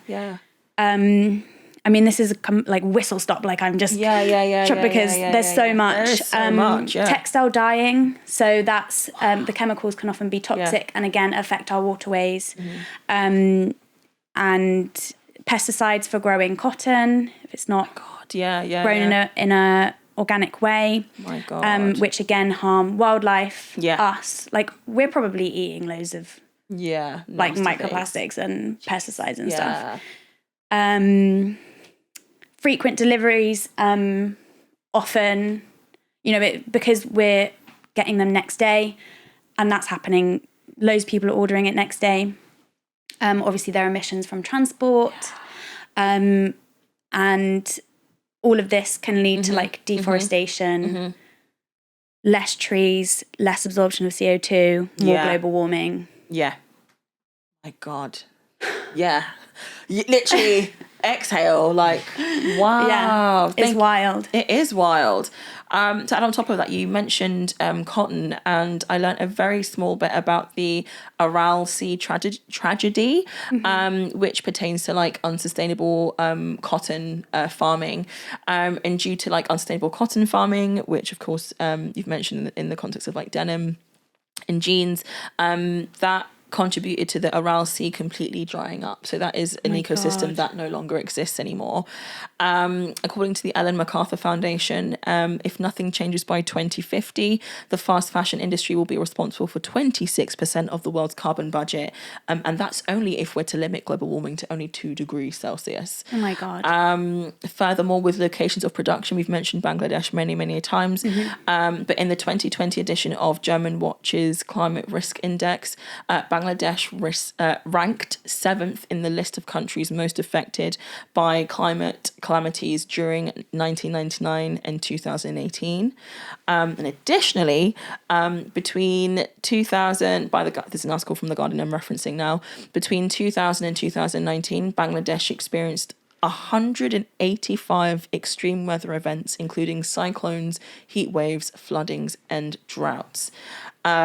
This is insane, really. And only goes to tell you that if you're exploiting from a country to the point where like you're impacting their ecosystem, but you're still not paying them enough, like it's that further subjugation. Do you know what I mean? Completely. So yeah, there's just, I don't know. It's too much. Yeah. I learned recently that the UK has a carbon budget.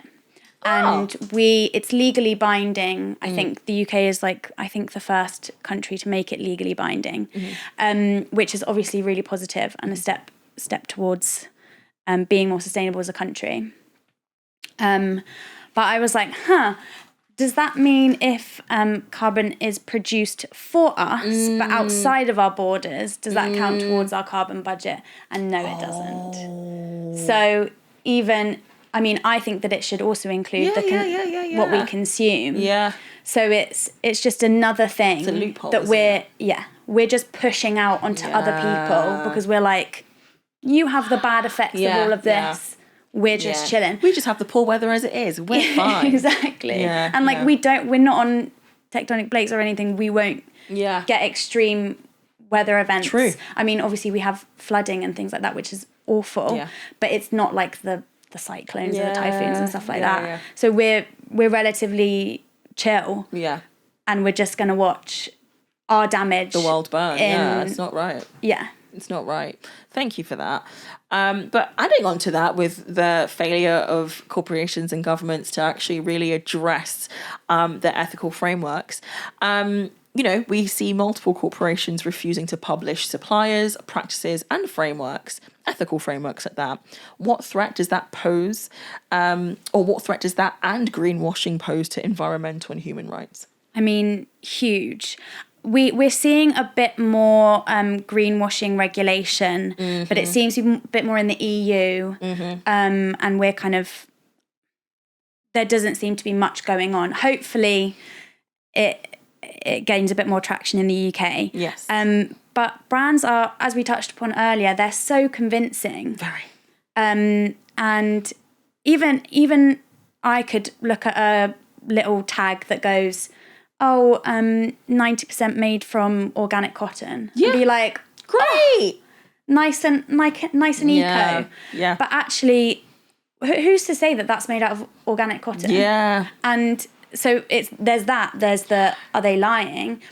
And also, I've not gone into much research onto it, but I've seen briefly recently that the mixture of different recycled fabrics actually makes it harder to then recycle it once the product is no longer like able to be used. That kind of there's that element of greenwashing where it's not necessarily, they're not necessarily lying, but is it actually better for the planet? Probably not. No. So it's hugely impactful because we feed into this. Sustainability is such a buzzword now. And again, it's kind of, you know, pulling on our heartstrings a bit, like, Primark cares. Great. I'm gonna go and buy it. But actually, like, no, they really they want the don't. profits, babe. Completely. And basically, I mean, fast fashion should not exist if we are to have that's such a huge cost. Such a huge cost. Thank you, Penny. For those that are like, what is greenwashing? Greenwashing is where corporations, like Penny shared the example of, promote or promise like that their resources and clothes are made from recycled items when they're not. We see a lot with like campaigns where it's quite tokenistic, so they'll say like, we recycle, but when you look into it, not much is being recycled at all. And due to the, again, as we've discussed, the increasing volumes of fast fashion being produced, it is hard to really monitor what's going on in terms of the environmental impact of fast fashion. In relation to a recent study by Greenpeace, they share that a lot of sustainability claims in the textile, garment and shoe sector suggested that 39% of their claims could be false or deceptive. So when fast fashion brands talk about recycling and circularity, only 3% of clothes are made from recycled materials. Most of the 3% is fabric made, as you've mentioned, microplastics, of fabrics that come from plastic drinking bottles. It's not recycled, as you said, burned or dumped. And less than 1% of clothes, all clothes, are made from old textiles, which is like insane. And I wanted to add another layer, kind of talking on the race and gender piece, but you see pink washing. And pink washing, for folks that don't know, is where you see corporations sort of slap on the Pride logo and say, oh my God, like, we're LGBTQIA plus friendly, like, we support you. And it's a really disgusting strategy when we think and know about the tragedies and the challenges that, you know, people that identify as LGBTQIA plus go through on a daily basis. So to kind of, you know, monetize that and market that as like, oh no, like it's wrong, it's horrible. So wrong. And when we see hopefully it comes across quite clearly, but it's another form of, you know, tokenization. It's another form of virtue signaling here. So an example of, like, you know, pink washing is according to Carbon Literacy, fossil fuel giant BP tried to like put themselves out as like LGBTQIA plus and whatnot, and they did loads of endorsements, advertisements, like parades and shit. And then they then did like a whole kind of like sponsorship in Egypt, where like a large part of their customer base was part of the LGBTQIA plus community, putting them like at risk. And also like literally contributing to military regimes that have like threatened trans and queer people in Egypt. Even if you think about, like, generally speaking, like, cool, like Pride was literally like a few days ago.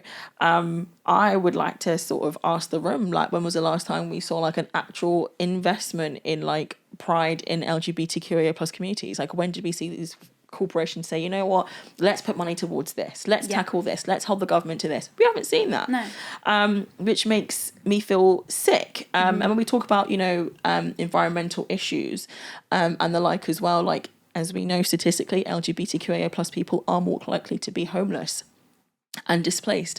And when it comes to accessing healthcare, these corporations are nowhere to be found when people are trying to find a home. Do you know what I mean? Exactly. Another form of tokenism and virtue signaling we see is in the ethnic diversity or the body diversity of these models. We are slowly seeing, but it's only because people are being told, like, you need to do it.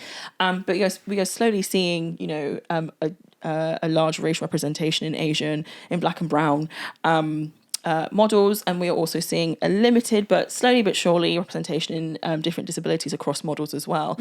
But if you think about the diversity of the models there versus the workers that are in the shops, the diversity quota will look very different on both ends. So these additional forms of virtue signaling in relation to the question about the threat to human rights really does reinforce again the piece on like, well, it's fine, it's pick up and disposable, like it is what it is kind of thing, and that surface level politic which really does kind of dismiss and ignore the real concerns really. Completely. So yeah, gosh. So with that being said, and the threat to human life and our civil liberties kind of being really pertinent through this thread, how can we exercise our civil rights as people born in the global West to advocate for better working conditions and practices and environmentalism in the global South and actions against these exploitative corporations? Yep. There's loads of things we can do.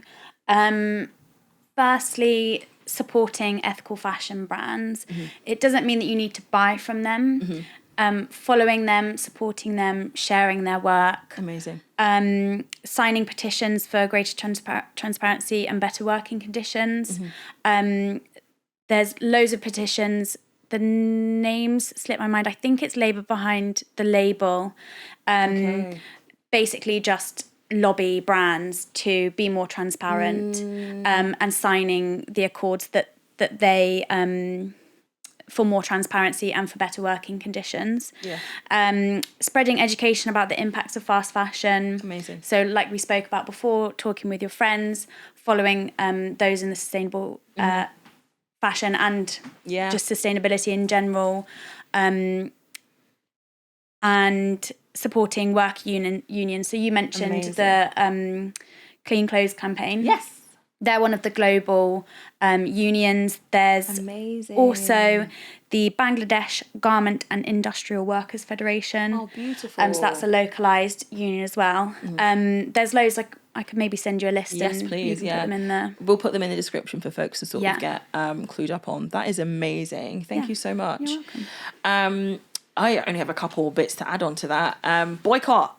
If there is a brand that does not align with your values, and as we're learning here, is furthering the exploitation of certain marginalised peoples, boycott. We see in the context of the genocide going on in Palestine, boycotts do work.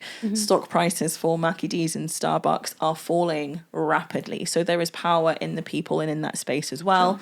You've mentioned petitions as well. If they're relevant, protests as well. I've shared this in different contexts, but again, with protests, be careful, be sensible, know your rights, all of that stuff as well. But before I wrap up this question, it would be remiss of me to not reference this, what I'm about to say now, in the context of consumerism. I can't not talk about what's going on in Congo in relation to what's not really fast fashion, but it still ties into the human cost and the piece on consumerism and human rights here. But there is a lot of ongoing atrocities going on in the Democratic Republic of Congo. And again, I would love to do an episode on this as well. So for those that know any Congolese activists that would love to be on here, please let me know. I'll do some research on it, and I want to do a proper episode on this. So if I do get anything wrong, I do apologise sincerely.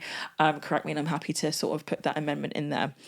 But from what I've learnt and understood, in Eastern Congo, there has been a cycle of violence that has invaded the area for a couple of decades, and these clashes have been going on for years in the provinces of South Kivu, North Kivu and Ituri, which have forced people to move several times over and over again.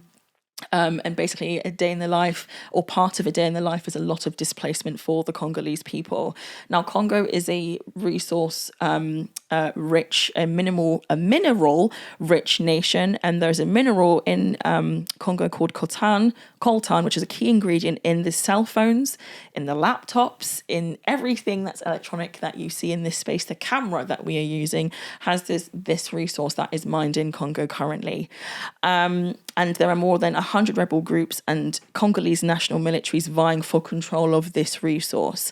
Now, the M23 rebel group, consisting of ethnic Tutsis who broke off from the Congolese army force in 2012, have resurged in recent years and have launched attack on the Congolese soldiers and, of course, on the Congolese civilian population as well. Now, the ongoing genocide in Congo is one that is being overlooked in the world at the moment, and is responsible for the world's worst humanitarian and food insecurity disaster. And the situation in Congo right now has become the second largest internally displaced people's crisis globally, which is insane. It's the second largest internally displaced people's crisis globally, and there is not much news coverage for it. There is not much numbers in the protesting. There isn't any kind of knowledge sharing in that space as well. And to share some facts, Congo is a population of over 100 million people, if I'm correct, over 107 million people, estimated to grow to 217 million by 2050. 25.4 million people are food insecure, with 13 million being children. 7.3 million people are currently displaced, half of them are children. With rape and violence, and this is what's only recorded. I have no doubt that there's more that have been unrecorded, but according to UNICEF, more than 38,000 cases of sexual violence were reported in the North Kivu province in the first quarter of 2023. So there's a lot, and as I say this, the piece on sacrifice zones really comes in handy, because it's like, oh, so clearly by the global West, Congo is also a sacrifice zone that is perfectly fine to displace people as long as they get the resources that are producing the technology to, again, enact the same cycle that we're seeing of exploitation. But I say that to say all eyes should also be on Congo. There are a couple of organisations like the Norwegian Refugee Council, Friends of Congo, that do a lot of work in fundraising and providing aid in those areas. On the piece on buying ethically as well, buy second-hand goods. We are currently in a studio that we hire out. So, by this method, I would say it's quite sustainable, because it's a product that many people can access in that space as well. But also, if you can, boycott these large tech corporations and show up to the marches as well. I know that I need to be more present in those spaces also. So that's that really. So yeah, any other additional pieces for Congo, please drop that in the line below. Thank you for that. No, thank you. So, upcycling, you've shared upcycling and your experience and knowledge with that. And buying secondhand and hiring clothes is becoming slowly socially, I was going to say sexually. My God, what's going on? Freudian Sorry. slip. We got the blindfold. Oh, Chantal needs to go home. That's what she needs to do. What's going on here? We talk about something serious, then sorry, my brain's not working today. So we'll start that again. Upcycling and buying secondhand and hiring clothes are becoming socially acceptable and popular. However, there's still some horror stories, from soiled goods to fighting the Depop babes and beefs over £1 Primark tops. Do you have your own horror stories to share? I don't actually have any horror stories myself, which is I'm pretty proud of over 5 years. I have seen a lot of horror stories. It's not a horror story, it's just an inconvenience thing. So when I was sourcing clothes for Goofy, Francesco's movie. Yeah, bop, coming out soon. Bop.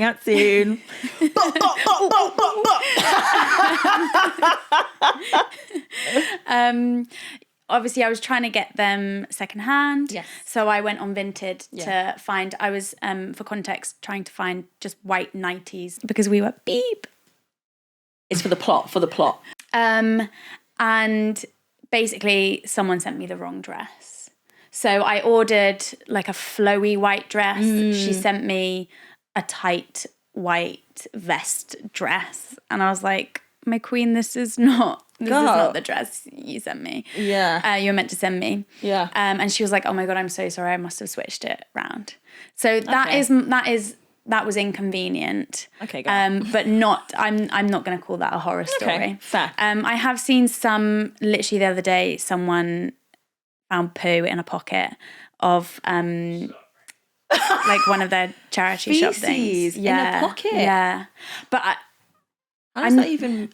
Oh, wow. I'll have to rewatch to remember exactly what happened. Yeah. But that is horrific. But a lot of horror stories I've heard are actually from buying firsthand, Wow. Because you don't know where they've been, you don't know who's tried them on. Really don't. It's the same thing really, to me anyway. Yeah. There's actually a TikTok. A TikTok and an Instagram reel that refers to what you're talking about. But essentially, it's Penny saying yes and to claims that new clothes are just as dirty as second-hand clothes.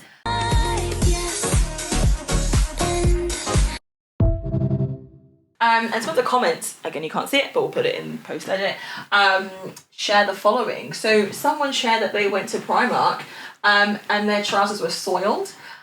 Someone shared that someone got pink eye because they didn't wash their hands after touching the clothes hangers and they touched their eye. And another person said that that's probably been just washed recently to sell on versus something that's been sitting in a dusty warehouse for God knows how long. Secondhand will always beat the new mass. And that's under that reel. Penny's reel currently has, I believe, over 80k likes. And quite a lot of comments in that, so quite a huge piece on that, really. But do you have any kind of reflections on that? I just thought it was so funny because it's always the stuff that you just post on a whim that does the most, annoyingly. Yeah. But yeah, I actually thought I'd get quite a lot of opposition. No way. But I did not get a single comment that went against what I said. Yeah. And that went to, I don't know how many, maybe 200k people or something like that. I think it was quite insane. It was quite viewed, and I really thought I'd get some backlash, and I was like, bring it on. I was ready for it because tables are shaking. I've had it before where it's gone viral. This was years and years ago, and I've had people just be mean, but I just usually delete it. But for this kind of issue, I'm show yourself. Let's talk. Yeah. Yeah, it was 280k views. Congratulations. Thank you. And yeah, so it goes to show that there wasn't a lot of opposition because I can relate. Yeah, completely. And I don't think horror stories are specific to secondhand. It's just life, isn't it? You can go being the cleanest person and then you're probably going to come across some mess. Yeah. Stress. It really is stressful when you get to a messy environment. Oh my God. Yeah, totally. There's also another video that we'll put in post edit, but just to describe it, it's someone essentially battling another person with winged eyeliner and Doc Martens into the charity shop. I think I better just keep walking. Running. Better start running. And what this is referencing to is reselling. So correct me if I'm wrong here. Reselling is where folks will basically upsell, mark stupidly secondhand shit, essentially. So personally, I'd say this is upsold to the nth degree. I paid £40 for this. Personally, I think that's quite a lot for a second-hand scarf, but it is what it is. Is that correct in terms of what upselling is or reselling or whatever the hell it's called? Reselling, yeah. I mean, there's different types of reselling. So there's the buying new and it's completely new and then you're selling it for a higher price than you bought it at. Wow. People do with Yeezys or Jordans and stuff like that. Or in my recent experience, Uggs. Ew. I was like, why am I paying more for your Uggs that have just been it's because they were sold out. And I was like, okay. Why I'm not dying for them, honey. Exactly. It's not a house. It doesn't gain value. Yeah. I don't like that kind of resale personally. Obviously, whatever, if you do it, I don't hate you. But I didn't want to buy into that. Yeah. And then there's the reselling, which can be quite controversial, you say the Depop girlies. A couple of my friends, Izzy and Rosie, actually did an episode on this recently. And it's basically discussing the ethics of that kind of reselling. So that's going to a charity shop or sourcing from a vintage warehouse and selling the clothes on Depop or secondhand sites. So yeah, and often it will be more expensive than what you find in the charity shop, obviously. Obviously, there are a lot of nuances that come with that. There's been lots of discussion in the sustainable fashion world about that kind of reselling, because people were saying that they are taking all of the good stuff in the charity shops, that they're driving the prices of the charity shops up. But there's also the argument that, you know, they're priced higher for a reason because they're specially curated, which obviously takes time. So they're being paid for their time. Yeah. They're being paid for their time it takes to take a really nice picture of it, model it, upload it. Yeah. Et cetera, et cetera. Yeah. So yeah, it is a very nuanced topic and probably would take a whole nother podcast episode on it. It really would. But I'd love to hear what other people think, perhaps, in the comments down below. I mean, the comments in this video, I got a couple here where someone said, someone said, reselling is gross because it capitalizes on cheaper things intended for local use and ships them at high prices, causing transportation pollution. Please reconsider your path. And then someone else said, resellers ruin thrifting. There, I said it. Which I was like, oh, again, I'm new to these terminologies, so I was like, fair. But I completely get the whole, like, I'd be annoyed if I was going to a charity shop and, like, I'm seeing that, like, something that is clearly secondhand is being, like, up-marketed for, like, a silly price. Like, it's just like, come on here. Like, are we not trying to help each other? Make it more accessible. Yeah. Make it more accessible. A couple of horror stories that I can quickly share is there was one time where I was on like Depop and I was like buying a secondhand like Topshop dress, which like it was brand new, cool, it was a good price, whatever. It was my size at the time. I should have probably checked for sizing, whatever. But it was like a mini like dress, cool, excited. It arrived. I put it on and it didn't go past my chest. And if you've been a watcher for 2 years, you know these ain't going anywhere. So it was just a bit like, oh. So I messaged the person like, hey, like, is it okay if I could get a refund? And they're like, no refunds. I was like, well, it's not in your policy. Like, if it was on your page, like, I'd get it, but it's not. And she was just such a bitch. So if she ever sees this in a really weird stroke of fucking luck, fuck yourself. But she was like, yeah, like no refunds. And I was like, okay, well, I'll just dispute it to PayPal. And she was just so fucking catty for no reason. Oh. She like rated me 1 star. Then I rated her 1 star back in like in revenge as well. Because it didn't cost too much. I was just lazy to kind of pursue it. I didn't pursue the thing on PayPal and it like ruled in her favour. And then she sent me a message on Depop being like, I hope you got your refund back. Her name's Michelle. Fuck you, Michelle. Fuck yourself. So that's my horror story. Another one is so I bought these like black stiletto, like, you know, the Patrick, I'm going to put a clip of this in, but the Patrick meme with like the thigh-high boots. Yeah. Bought my own pair of those. I was like, yes, ready to go. Had silver heels. The person wrapped it up in a fucking bin bag. And to this day, I haven't fixed the heel yet. To this day, one of the heels is cracked. No. That's so sad. I've had great experiences like secondhand stuff. Yeah. But there's some horror stories. The pros outweigh the cons for sure. Oh, Francesco bought this like this top that was New York Jets. I think it was like a long sleeved, like, was it orange? Like just a cool. Okay, you come and tell the story. Come and tell us. New York Jets is my favourite American football team, right? And I used to That's search. Such a cute angle. I used to search on Vinted for ages for some merchandise because I wanted to rep my team. Finally found something I liked, and I think it was a piece of women's clothing or something. Or maybe it was kids. It might have been kids. Yeah. And I wore it and it was like a crop top. And I thought, should I? Yeah, you were scammed. Should I rep it? No. Oh my God, that's so horrible. Did you pay a lot for that? No, but I think it was me being stupid. I should have looked at the sizes. Bless you. I've had that where one of my friend didn't look at the size. Like, I think it was pretty clear. Yeah. So it was like cheap, like, I don't know, Air Forces or something, and they were kids' ones. They were literally like that big. I'd be so mad. That was so funny though. Wow. Bless them. Yeah. My God. But again, we'll put the clips in just so folks have a bit more context. The listeners that obviously aren't seeing the clips, you'll hear the clips so you can understand what we're talking about. But yeah, it is interesting. Sustainability can be interesting. So before we conclude, and we're nearly there, folks, hang in with us. Yeah.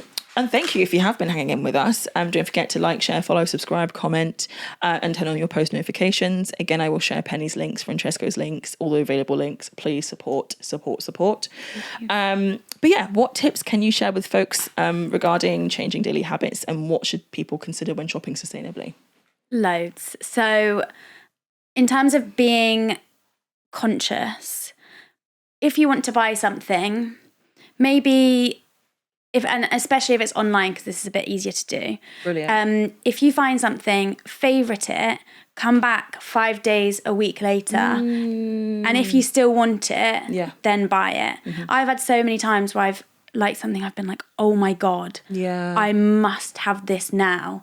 And then I've waited and I've gone back and I've been like, actually, do I even want that? And no, I don't know what it is. It's like the it's that the urgency impulse, thing. So, and then also ask yourself, what would you wear it with? I always do like a mental picture in my head. So I picture, say if it's a jacket, I like think, okay, what trousers am I going to wear this with? These ones. If it's most of my trousers, most of my bottoms, then I'll be like, cool. Like, I'll get it. So that's also for things, that's useful for things that are impulse or in charity shops where you might not necessarily be able to go back and it still be there. Just buy less. In general, wear what you own. I know I get the thrill of buying something new. I get the thrill of finding something new. But honestly, the thrill of making a new outfit that you haven't paired these particular pieces with each other before is just as thrilling, if not more. And I just love that feeling, when you build it in your head. There's also an app called Wearing. Okay. That digitizes your wardrobe, and also Oni, they digitize wardrobes, and you can also sell secondhand your wardrobe on there as well. They're both great apps, and so you could always take a picture of the item and just pair it with the things you have on your digital wardrobe. Find what you can do it with. So there's loads of ways to be more conscious when you're shopping. Amazing. Shop secondhand first if you can. So for example, if you see something in the high street or online and you really like it, honestly, just wait a few weeks and it'll be on Vinted or Depop probably. Yeah, it will be, even like you don't need it now. You don't. I mean, even if you'll be like, well, no, I really need it for that. Literally. That wedding next week. It's like, do you? Do you? Yes. But I also get it because I, have been there and do still have the occasional impulse. Shop small and local. Yes. As well, and as sustainably as possible, but really use what you have. If you have an unsustainable toothbrush, like a plastic toothbrush, don't chuck that away and go and buy a bamboo one. Wait until that one is unusable. And then go and buy the bamboo one. Care for your things. So like you've done here, repair your clothes, sew up a little hole. If you don't do it yourself, ask someone who does, or there are loads of repair cafes. Just type it into Google and you could probably find one near you where you'll have like people who know how to do that kind of thing just offer their time to repair your clothes. And even like they do like bikes and loads of stuff. That's like that. Sick. Be conscious of where you pass your unwanted things onto. Obviously, we've spoken about where some clothes end up eventually, which is scary. But look at selling first or passing on to family, friends, swapping your clothes. There's also a really great website called Thrift Plus. So say, for example, you don't think you have the time to necessarily be selling each individual item on Vinted. You can send off a bunch of your clothes in a bag to them, and then you get a portion of the profits of whatever they sell your clothes for. Brilliant. Which is really great if you don't have enough time to do that. Oh, amazing. Wow, thank you for that. It's lots of knowledge. The only 2 cents I really have to add really is checking the quality of each item. So the zip, stitches, craftsmanship, that will give you a sense of the durability of the item as well. I need to come to you actually for a couple of pieces in terms of tailoring. Yeah, of course. But speak to your folks, your friends who do crochet, who tailor, because great. What else do I have to say as well? I saw a tweet the other day about like you don't need like a house t-shirt or like a house dress. which like I don't agree with. I'll put the tweet in the thingy so people can see it.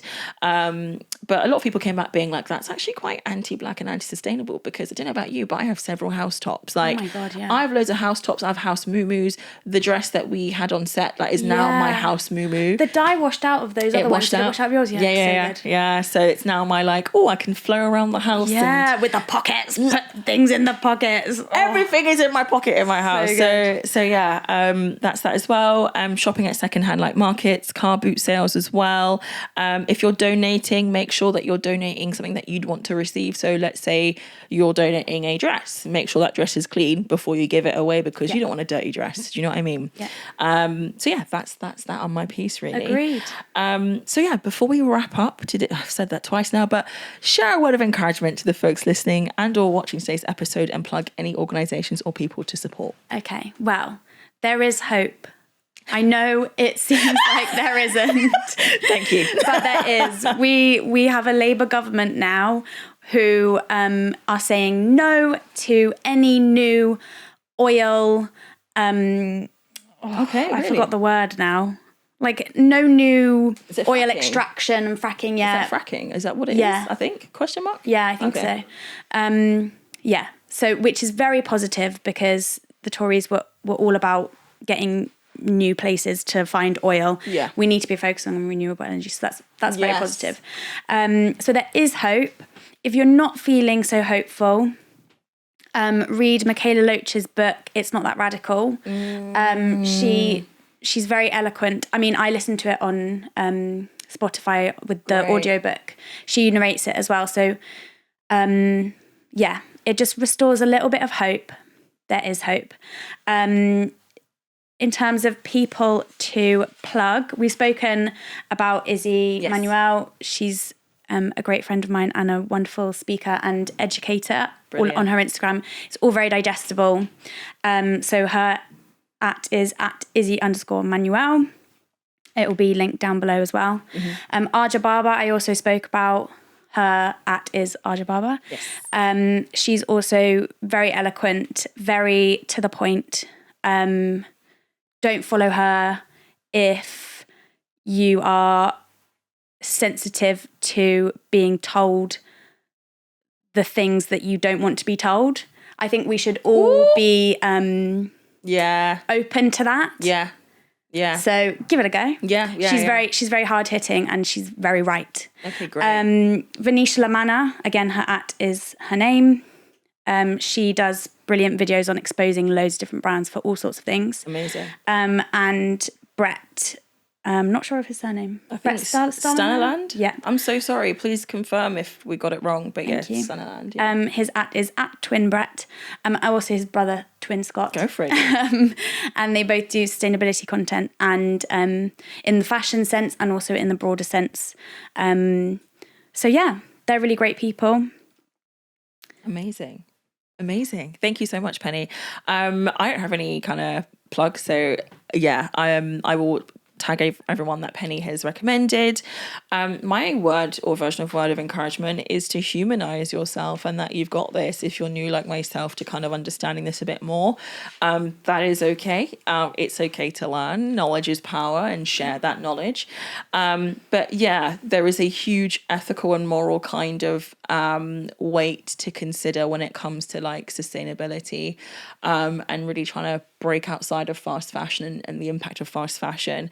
So like I said many times, it's really been humbling for me, but it's something that I will commit to in terms of being really conscious about where my money's going and how I use my garments. Even like I was thinking about the way I use clothes, like my wardrobe is full to the brim. And there are things that like, I'm like, oh, I forgot I bought that. Yeah. Oh, I forgot I had that. Yeah. Oh, I've never worn that before. So it's giving me something to really kind of consider in terms of how I express myself and how I kind of develop my sense of like fashion as well. But yeah, just humanize yourself. It's okay. Like when we're all not going to be the perfect like activist or the perfect sort of like spokesperson, but it's about the effort and the fact that you're doing it. and doing it without the consideration for accolades and etc. there as well. So Agreed. yeah, that's that really. This is a zero judgment, zero shame space. Yes. Which is also what my Instagram is. If you have any questions, just Period. DM me. I will answer you. Period. So to conclude today's episode, fast fashion is a general fuck you. Okay. So, to conclude today's episode, fast fashion is a generational staple in our culture. However, its impact, as Penny and I have discussed, through global warming, through the next generation of children that have been robbed of their childhoods because of labour, displacement, deaths, and shady ethics. We've shared not only anecdotal stories, but we've shared empirical data to support the information we've shared today and the conversation today. And I would say, and we both agree to a significant degree, that cheap and cheerful is marketed as a social necessity. Now, the illusion of cheap and cheerful paints a picture that looks like the subjugation of women and children and the resources of the global south under the guise of globalization. However, some could argue that our assessment is contested because the mass production of high street fashion items as we speak reflects that contestation. So what I'm saying is, as we speak, fast fashion products are still being made, so therefore it could be contested, and even those at home could be like, I don't agree with that. But why contested when we've both clearly made our stances clear? Is contested because for as long as organisations fail to hold themselves accountable, for as long as they line their pockets with our consumptions and also the exploitation continues, the action needed to address the link between race, climate justice and gender will be ignored. So, the true answer to our question, at what cost does cheap and cheerful market fast fashion consumerism as a necessity, has and is yet to be confirmed. I've been your host, Chantal Senya. And I've been Penny Salmon, aka Threads for a Penny. Period. And thank you so much for your time and for listening. Thank you. I'm so happy. Oh my God. Okay. So, where can folks find you? Sorry, I thought we were done and I was like, oh no, we need to share with people. I was like, wow. Let's wrap this up. You can find me at Threadsforapenny on Instagram and TikTok. I'm not hugely active on TikTok, but I'm going to be. Period. Excuse me. That's it, really. Amazing. Thank you so much. I will tag Penny's information down below. As always, actually, no, we'll do wavelength first. I was going to do TBC, but we'll do wavelength and then we'll end as we usually end. So if I could please invite... Do you want me to sing you a song? Do you want me to sing you a song? My song, like the song. Yeah. Yeah. We're going to invite... Just one Francesco to the stage to play the one and only Wavelength. Cue the theme tune. Period.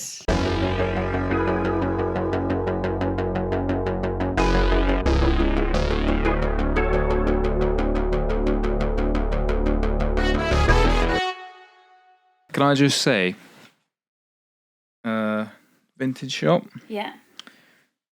Charity shop? No, Uncles or something like that. Uncles? Charity shop? Nice. Vinted. And I got these brand new. They're actually decent condition still. Yeah. They're so much better than Air Force Ones. They don't get like Air Force Ones I don't wear so them. creasy. And they're really bad for your feet as well, apparently. Yeah. Wavelength. You know how to play, right? We'll see. Okay, I don't need to explain it then, yeah? We'll just jump straight in. Explain it for the Fuck it. people who don't know. Oh yeah. Okay, Or do you want to close my ears so I can fall again? I just want to do another round and you have no idea what's going on. Okay. Sick. The rules are someone thinks of a number from 1 to 10 on a category based length. What's it called? Yeah. A category. Yeah, like a rating on a a rating scale, 1 to 10. 10 being good, 1 being shit. And then the other two will give them category-based questions like an animal, and then they'll say something like a turtle because they rate a turtle 3 out of 10 because they're thinking of number 3.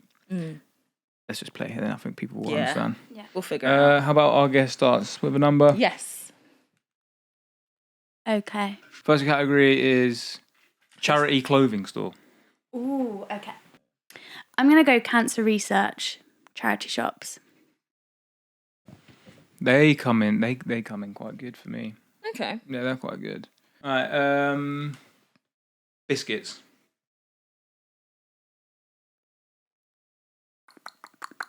Dark chocolate digestives. That's elitism. I don't like any of that. Is you not that? I like mean, it's all that? subjective, but that for me is top of the notch. Really? Yeah, mate. Okay. I know her 10 would be bourbon, Yeah. so it's not a 10. All right, last one. Aren't they so cute? Like, just like, yeah, so, like, give me a I've number. met you before. I'm editor of To Be Confirmed Podcast. Nice to meet you. What are we saying? Month of the year. Oh, month of the year. All right. September. That was nice. It's all right. It's warm. It's fairly warm. Yeah. I hated it when I was at school because Back to school, yeah. yeah. I think she likes September though. I think I'm thinking maybe 8. Okay. I feel 7, but we'll go with your 8. You sure? You know. If you know and I don't. No, go with what your gut's saying. 8. Yeah. Yeah. 8. Y'all Cancer were on the research. same wavelength. Cancer research. They are always good. I always find something. Yeah, they are. They're Always good. like- And September, I feel like nowadays, now that I'm older, the kids are back at school. So I say the kids like I have kids. Kids are back at school. Yeah. Holidays are cheaper. It's still quite warm. Yeah. True. Fair. You want to go, Chantal? Yeah, we'll do one more round and then wrap up. Why did my brain say 12?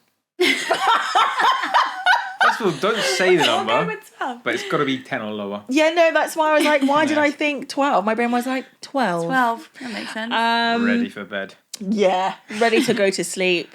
Actually, on a huge side note, hold on. Spongy Bob.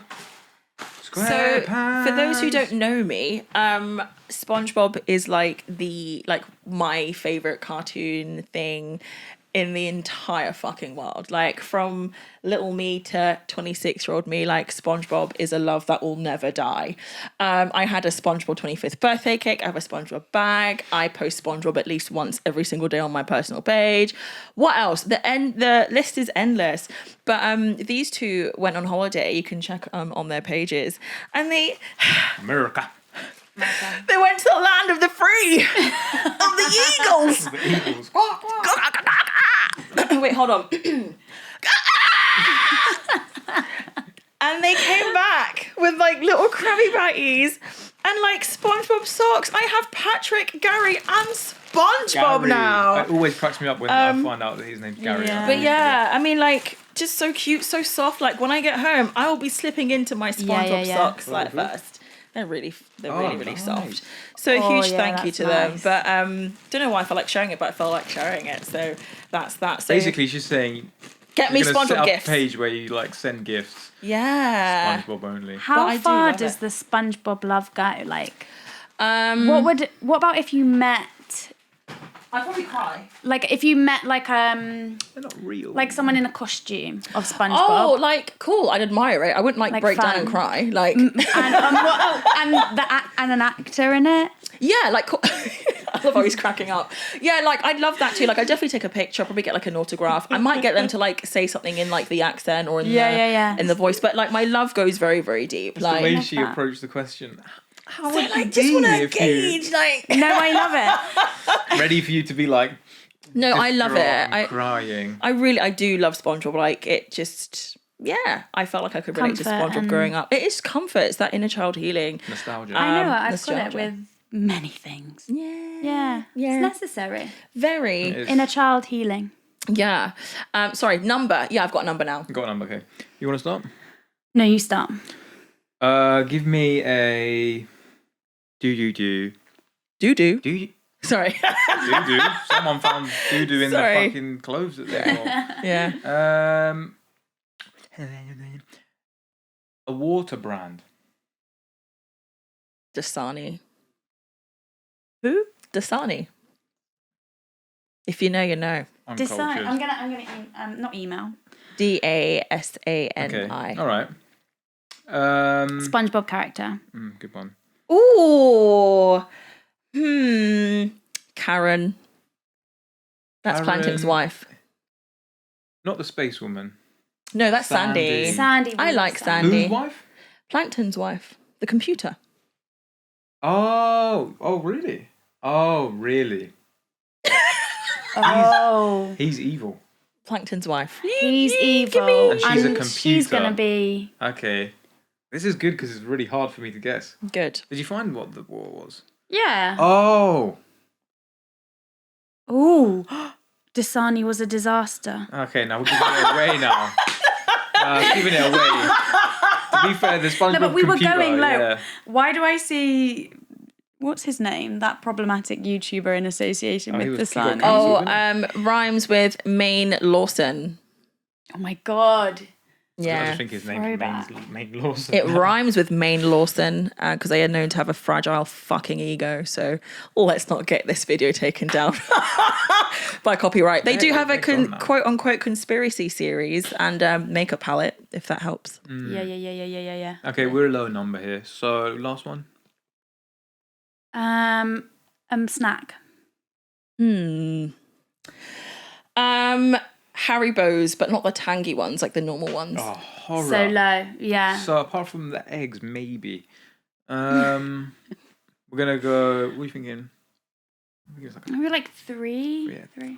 Were you gonna say I was four? going to say 3. So, I think we go 3. 3? My number was 4. Damn. 4, so so a tiny little bit more Just a tiny respect. bit, tiny bit. more respect. Okay. All right, cool. But I don't drink Dasani at all. Like Dasani is like acid, essentially. Like it doesn't even taste like water. You drink it I'm and you're surprised like you actually know the brand, though. Like, I probably recognise it, but I wouldn't even... Yeah. Dasani. I know that from like the chicken and chip shop days. I sort of say it as if I don't eat chicken and chips, but like back Like in the day, school? like yeah, like after you school, like coming back from like church and like going to stop at the chicken and chip shop to get like the family box and like they'll give you the Dasani water and you just drink it and you're like, this What did I tastes a just bit like pool water. Really? Yeah. You taste... But if you look at the rating, you'll see why like the pH levels are so fucked. Like it's not it. It's more acidic than it is like neutral. I think did I see it's not sold in the UK anymore? Oh, thank God. Yeah, because it's not sense. it at all. Created by Coca-Cola. Oh, that'll do it. Yeah, it was banned. Good. That will do it. Yeah. Contaminated with levels of bromate, a suspected human carcinogen. Oh, so I was drinking that. Great. Love that for you. Love that for me. Things you learn when you play Wavelength. Literally. So that concludes today's episode, finally, and gameplay. I don't know what I'm doing with myself, of Wavelength. Fuck it. I've been here for how many hours now? You can find to be, you can tell I'm more relaxed now. You can find to be confirmed, like I said at the beginning of the episode, anywhere you get your podcast, so Spotify, Apple, I believe Amazon, I believe Google has it, Red Circle. Just type in TBC and you'll find me. You can find us on YouTube. Please subscribe. TikTok, Instagram. The handle is @_to-be-confirmed-pod, all one word. Let me know who you'd like to see, what you'd like to hear about on the podcast. Tag them, send me a DM, whatever works for you. But like Penny and I have shared, we've spoken about a lot today. So if there's anything that you feel like we've missed out on or have gotten wrong, again, drop us a line. And we'll be happy to sort of make that, well, can't edit a whole episode after it's been out, but we'll be able to put that correction in somewhere in that piece as well. But before I say goodbye, thank you all for your support as always. It feels good to be back, and it feels good to be a little bit more consistent, so you're not seeing me once every year. But like I always say, TBC will blow up. It's just a matter of time, and we are already an international podcast. So stay tuned and enjoy the ride, or don't get on the ride and get left behind, really. Could give a fuck. But yeah. But yeah, that's that really. Just thank you all so much for your support and your investment. TBC turns 2 in August, which is like, what the fuck? Wow. Still a baby. Still a baby, and it's my baby. But yeah, thank you so much. I love you all so much. And yeah, I will see you at a date and time to be confirmed.